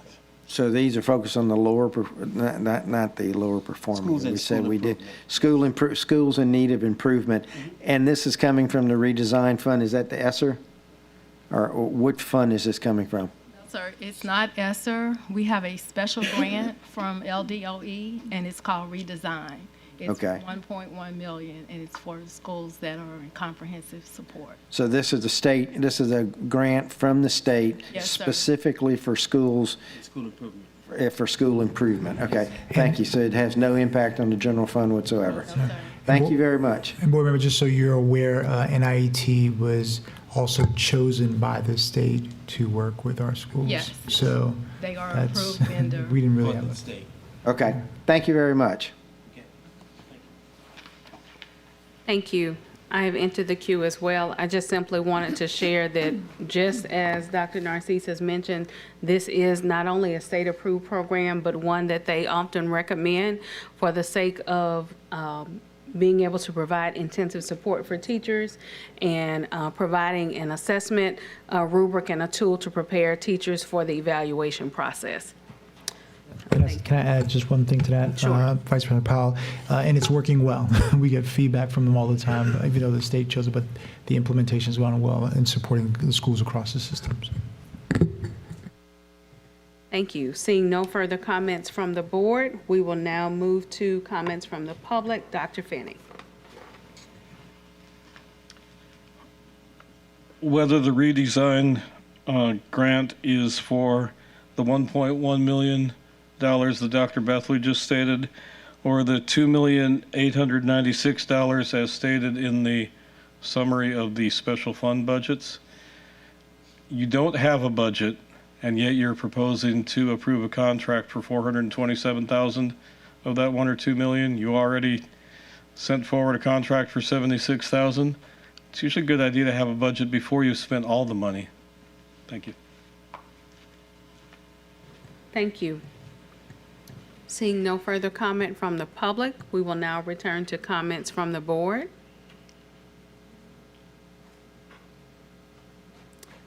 Seeing none, we will entertain a vote. Please vote.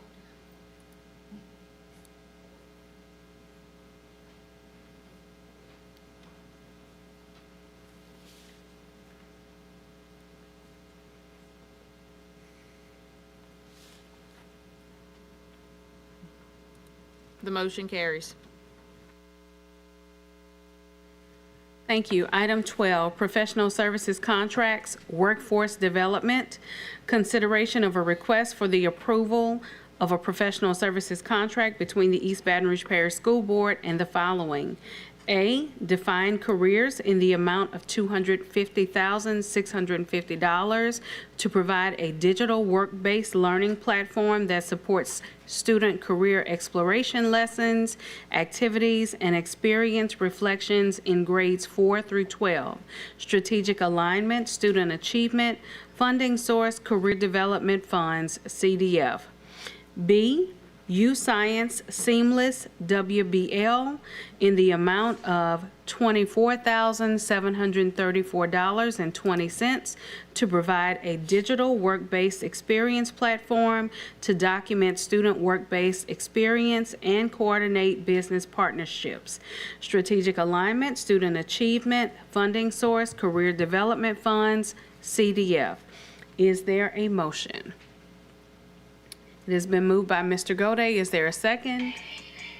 Okay, it has been seconded by Mr. Rust. All right, are there any comments from the board? Mr. Gode. Again, I will ask my question. The career development funds, what is the source of those funds? Ms. Scott Spalding?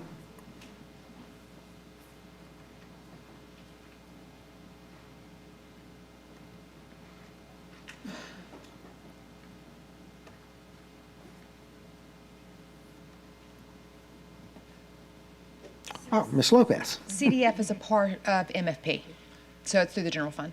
It's through the general fund, but it's a specific number coming Yes. through the MFP. Correct, in level 4. Okay, thank you.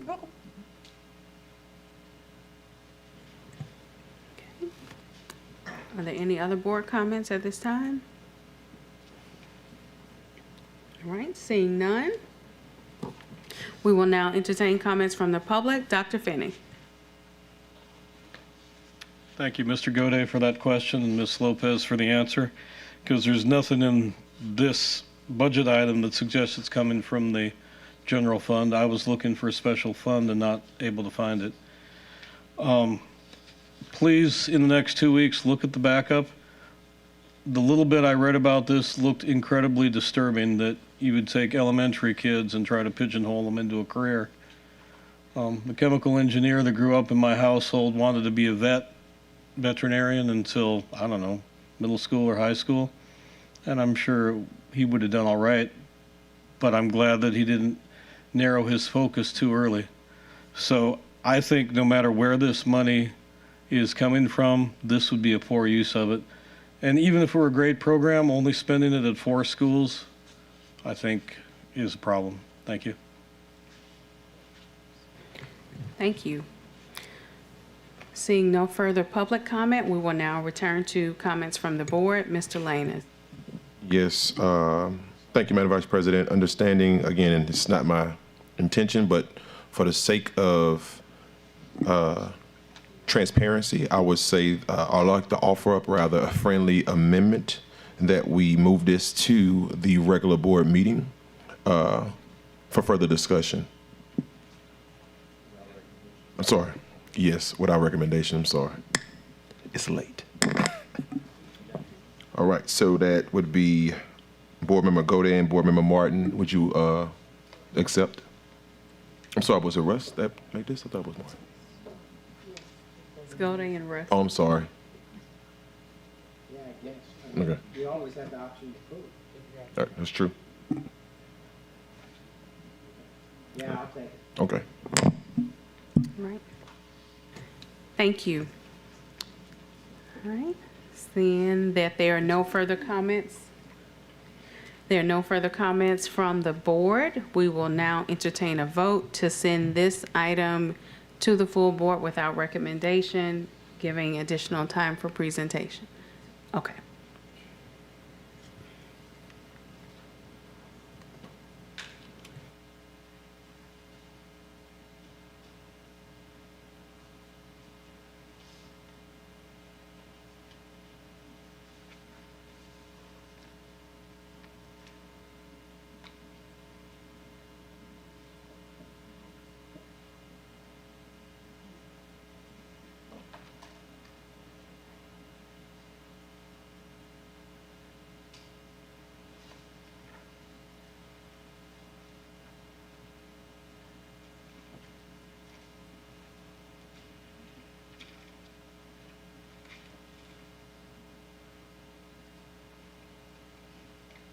Please vote.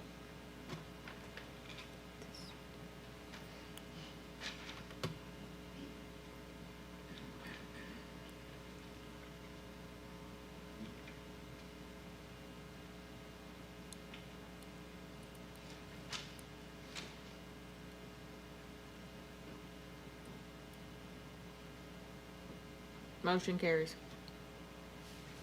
Thank you. Item 13, contract renewal, Unemployment Compensation Control Systems, LLC. Consideration of a request for the approval of the contract renewal between the East Baton Rouge Parish School Board and Unemployment Compensation Control Systems, LLC, UCCS, in the amount of $144,000 per year, for a period of 3 years beginning July 1st, 2023 through June 30th, 2026. Strategic alignment, operational excellence, funding source, disbursement, clearing fund. Is there a motion? Okay, it has been moved by Mr. Lanus and seconded by Mr. Russ. Comments from the board? Mr. Martin. Thank you, Madam Vice President. I'm just curious how much I understand the need to prevent fraud and to ensure that if we've, for example, terminated somebody for cause, that they don't go collect unemployment insurance. But I'm curious what our experience has been in terms of a cost-benefit analysis of how much we're actually saving with the spending of this $144,000. If Mr. Crochet is available, I ask him to come up and speak to that if he has the data. And if not, we can get it for you, Mr. Martin.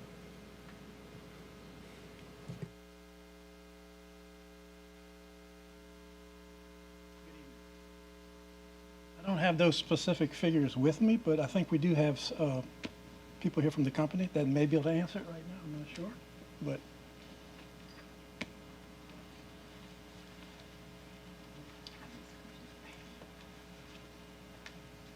Good evening. I'm Alva Terrell, and I operate UCCS, and we have had this cost control program now for, I would say, 16 years.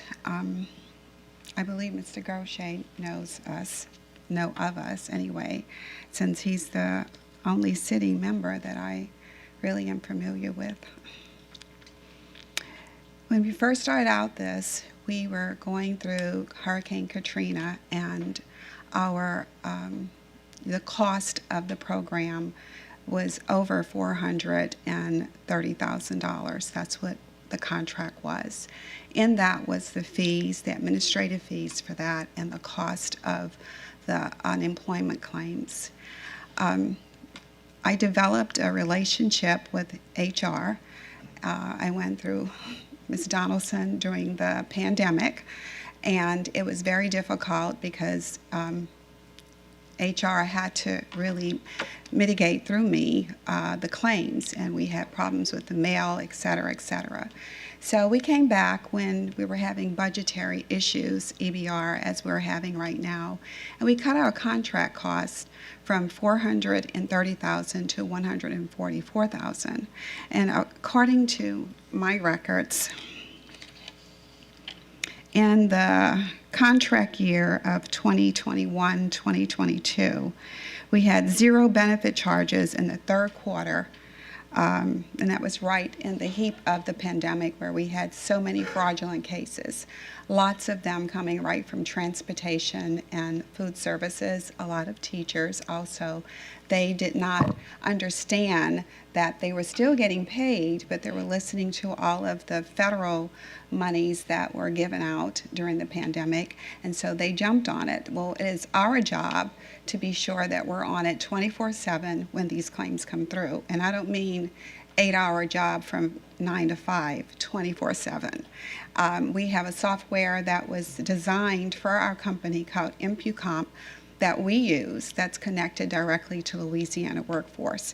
And so in the middle of the night, my husband had suffered from Alzheimer's, and so I was up all during the night and moved my home office, moved my office, my corporate office home during that pandemic period.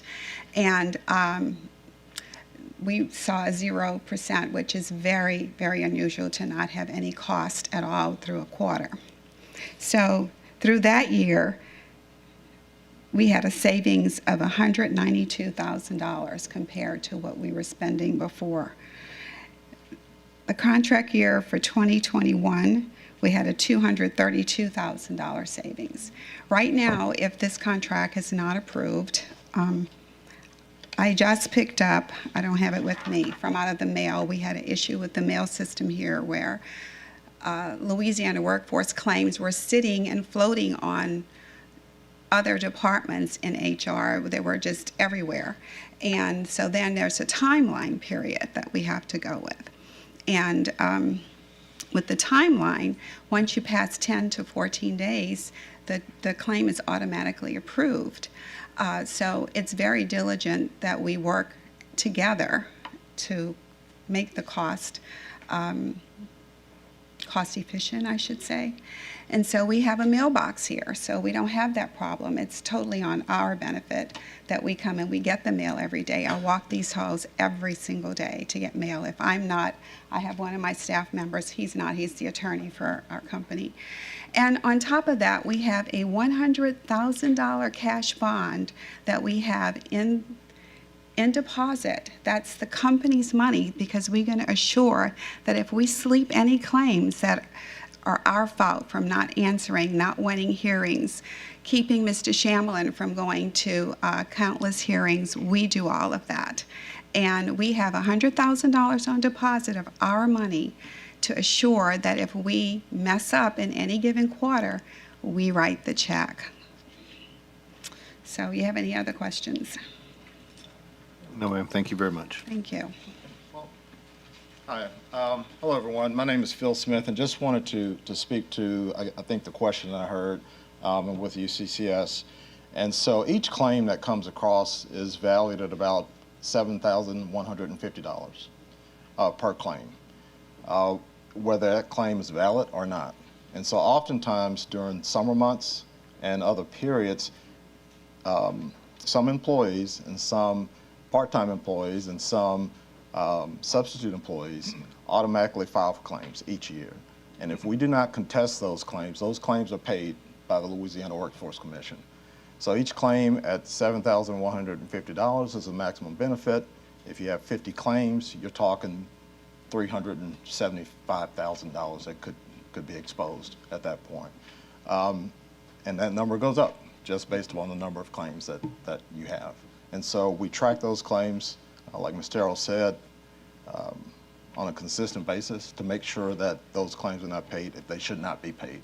If a person qualifies for benefits, then of course they're going to get those benefits. But if not, we make sure that they don't. Thank you, Mr. Smith. That's very helpful. Appreciate it. And just briefly, just 10 seconds. The bottom line is we save the school board money. That the money that's invested in our company ensures that when we talk about budget issues, as the good doctor spoke of, that you know you could budget your unemployment claims each year, that your exposure is going to be exact, and that some years you may even get savings, get money back, but you know that you're not going to get into a doomsday scenario where the Louisiana Workforce Commission has a huge bill for the school system, because we would take care of that. And so that's all. Thank you guys for your time. Just very quickly, I'd like to make one more comment. Thank you. But during the pandemic, Louisiana paid out at least $405 million in unemployment insurance to ineligible workers in audits. Okay? We had the lowest count throughout the school board. We represent other school boards. EBR had the lowest count. And that is because we work together with the entire staff. Thank you. Thank you. Okay, are there any other board comments at this time? Seeing none. Comments from the public? There are no cue cards from the public. We will return to the board. Any comments from the board at this time? Seeing none, we will entertain a vote. Please vote.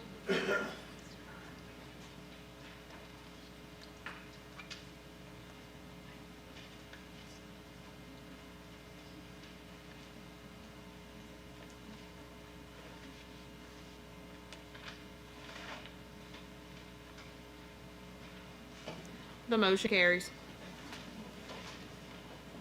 Thank you. Item 14, contract agreement, Beable.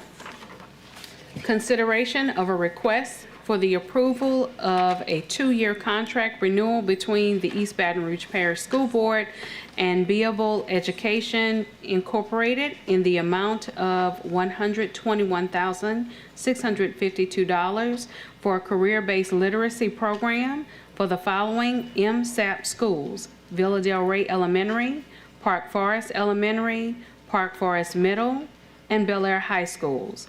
Strategic alignment, funding source, MSAP grant. Is there a motion? Okay, it has been moved by Ms. Stewart. Is there a second? And it's been seconded by Mr. Ballou. Are there any comments from the board? Mr. Russ. Only question I had on this on funding source, if I understood that, and I may be getting confused with something else, but I thought MSAP had expired and we were reapplying for that. Am I mixing that up with a different grant? That is correct. Is Miss, I don't see Miss Porter in here. But let me, Miss Lopez, you mind coming? Oh, I see. Yes. Thank you. Good evening, everyone. The MSAP grant was initially for 5 years, but due to COVID and different things, we have gotten extension, so we're still under the MSAP grant. So that extension would be for 23, 24, is that correct? Yes, so this is going to be funded with the money that we still have left of the MSAP grant. Okay, so remaining funds in that grant. Yes. And so we were essentially given extra time to expend those funds? Yes, that's correct. Okay, thank you. Thank you. Seeing no other comments from the board, we will now turn to comments from the public. Ms. Matthews and Dr. Finney. again, from teachers.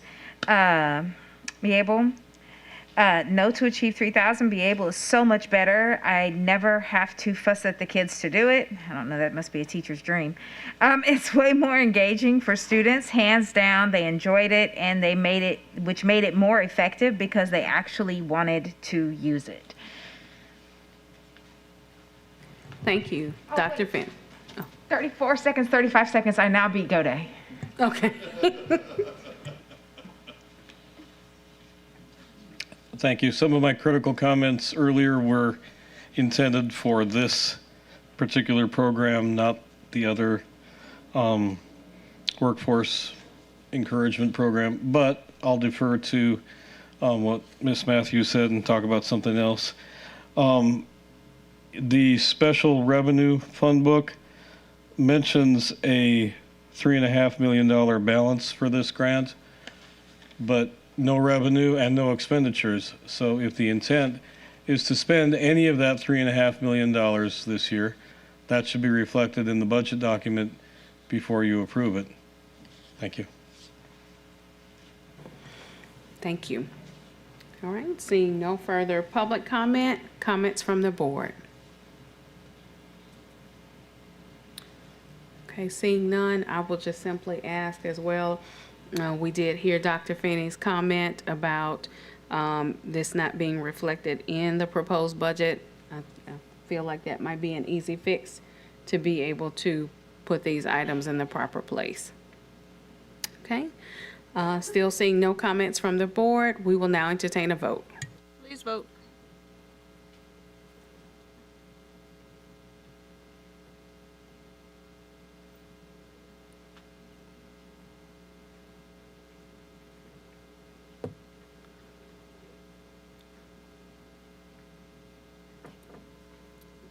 The motion carries. Thank you. Item 15, policy DJED, bid and quotations. Consideration of a request for the approval of policy DJED, bid and quotations. Is there a motion? Okay, it has been moved by Mr. Martin. Is there a second? Second. Okay, it has been seconded by Mr. Lanus. Comments from the board? Seeing none, comments from the public? Dr. Fanning. I think the current limits are fine, and you don't need to give the administration any more spending authority in the absence of your non-existent oversight. So I would encourage you not to make this change to the policy. Thank you. Thank you. Seeing no further comment from the public, comments from the board. Okay, seeing none, we will entertain a vote. Please vote.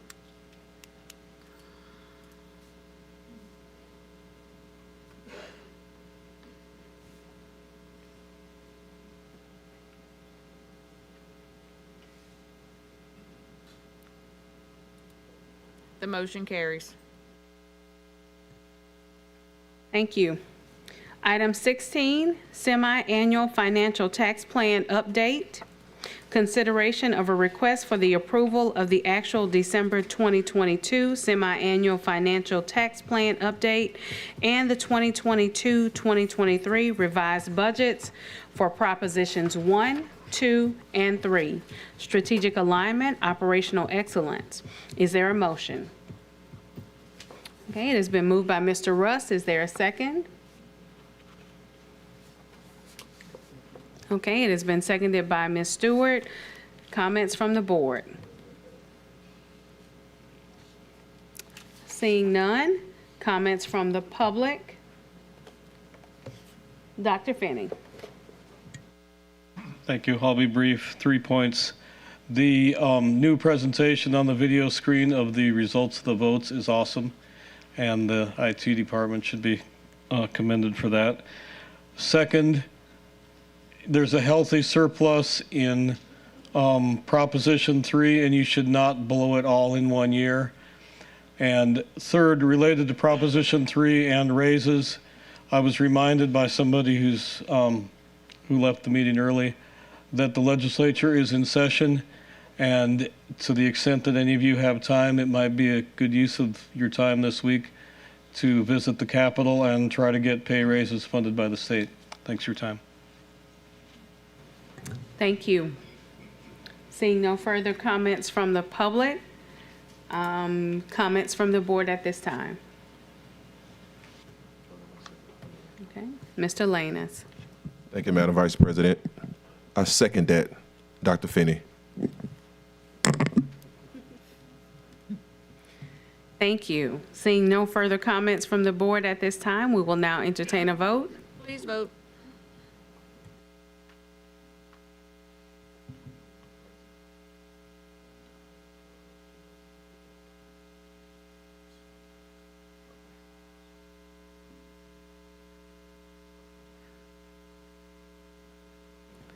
The motion carries. Thank you, Mr. Shamlin. Although we only have about 3 items left, what would you suggest that we do, considering that it is 8:47? I suggest taking at least one more item. So you got the 8:50 if you want to extend. Okay, all right, excellent. So let us continue.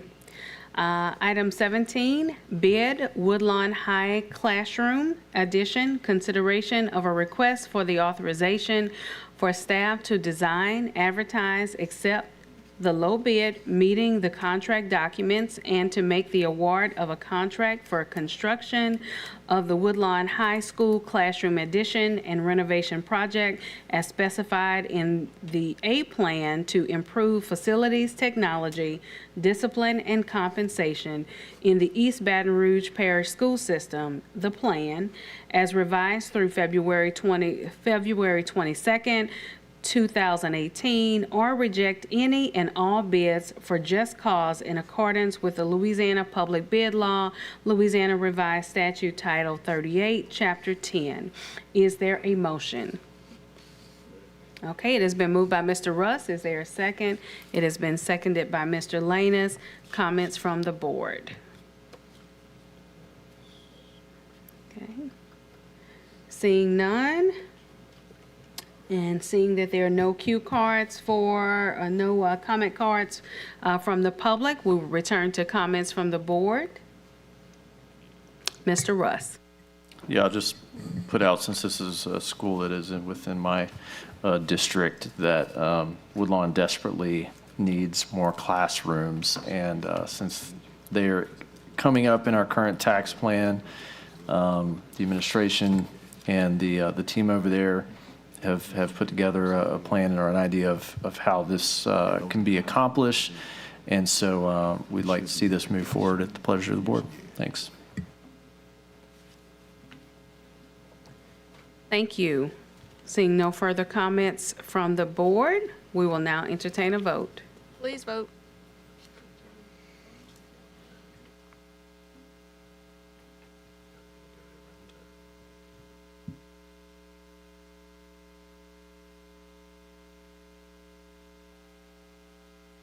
Motion carries. Thank you. Item 18, agreement, Fusion Architects. Consideration of a request for the approval of an agreement between the East Baton Rouge Parish School Board and Fusion Architects to provide floor plans as part of the schedule of values services currently provided. Strategic alignment, exemplary customer services, funding source, general fund. Is there a motion? Madam Vice President, I would like to move to defer this matter to a date undetermined to allow for additional study and discussion. Okay, all right. All right, so it has been moved by Mr. Martin and seconded by Ms. Stewart that we would move this item to a further date without a particular date in mind, but giving us enough time for further study. Okay, all right. Comments from the board? Ms. Stewart.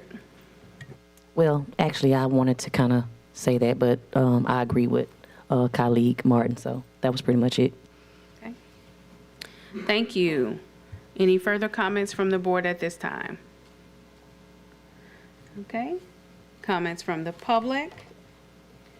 Dr. Finney. Deferring this until the end of time would be an excellent idea. And if you're worried about 9 o'clock, you can always just abandon that policy, which was a bad idea to begin with. Thank you. Thank you, Dr. Finney. All right. We're now returning to comments from the board. Seeing none, we will entertain a vote. Please vote.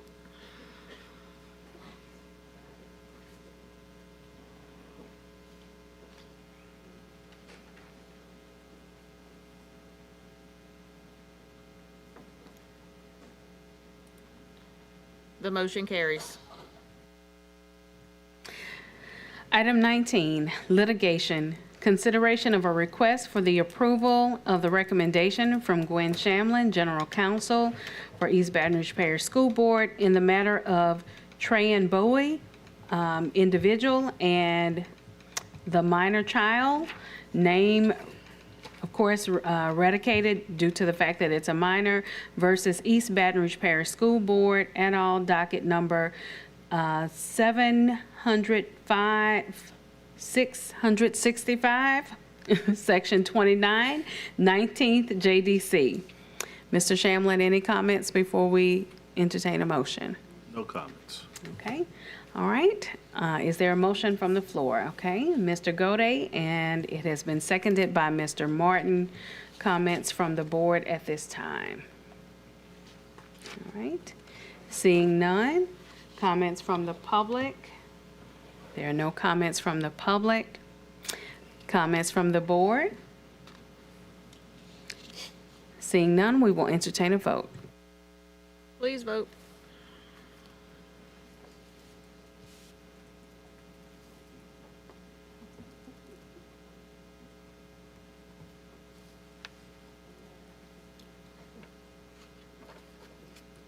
Motion carries. Thank you. Announcements of meetings. June 1st, 2023, Committee of the Whole. Okay, let me read a little bit further. All right. Public hearing, board workshop, budget to be held on June 15th, 2023 at 5 p.m., not exceeding 6 p.m. in the central office boardroom. Regular board meeting to be held on June 15th, 2023, immediately following the public hearing, board workshop, or 6 p.m. in the central office boardroom. Special meeting to be held on June 29th, 2023 at 5 p.m. in the central office boardroom. Mr. Gode? Yes, thank you. I'm not making a motion to adjourn yet. Okay. We have 6 minutes. Mr. Shamlin, one thing that's come to my attention, you know, we have all of the charter schools that they are subject to the open meetings law, just like we are, and they're subject to notification, and they are spending a great deal of money that flows through our books. What would be the possibilities of, in our announcements of meetings, that we also include the announcement of the board meetings of the charter schools? Because I think that would be a benefit to our public, that they could see when those board meetings are in doing that. And I don't know if that's something we could write into our contracts, but I think that that would be something very useful to the public if we could also publicize when their board meetings are right here on our board docs. Yeah, so certainly that's possible. I do want to specify that's not a legal obligation of our board to do that. Each one of those boards is a public board. I understand. With its own independent counsel, so they should be complying with the law as required. But if it's the leisure of the board. Well, but also we could have it, and I'm not trying to make the posting be their legal posting. I'm just trying to make the posting being a service to the public. As a courtesy, yes. As a courtesy. This would only be a courtesy posting, because I don't want to get into anything. They need to post their stuff legally, but as a courtesy posting, and I think we could add that to our contracts, that they know it, that notify us when their board meetings are, so we could put it on here. Yeah, I'll note that, and I'll work with Dr. Narcisse to work with the. And again, I'm not trying to get into their required legal notices. This is just public courtesy. Yeah, I'll work with Dr. Narcisse to work with the Charter Portfolio Office to collect that information and provide it to the board and notice it on our agendas. Thank you. And I'll try to talk for 4 more minutes so Ms. Powell can't say she meant. I move we adjourn. Thank you. Have a good night, you all. Whip that.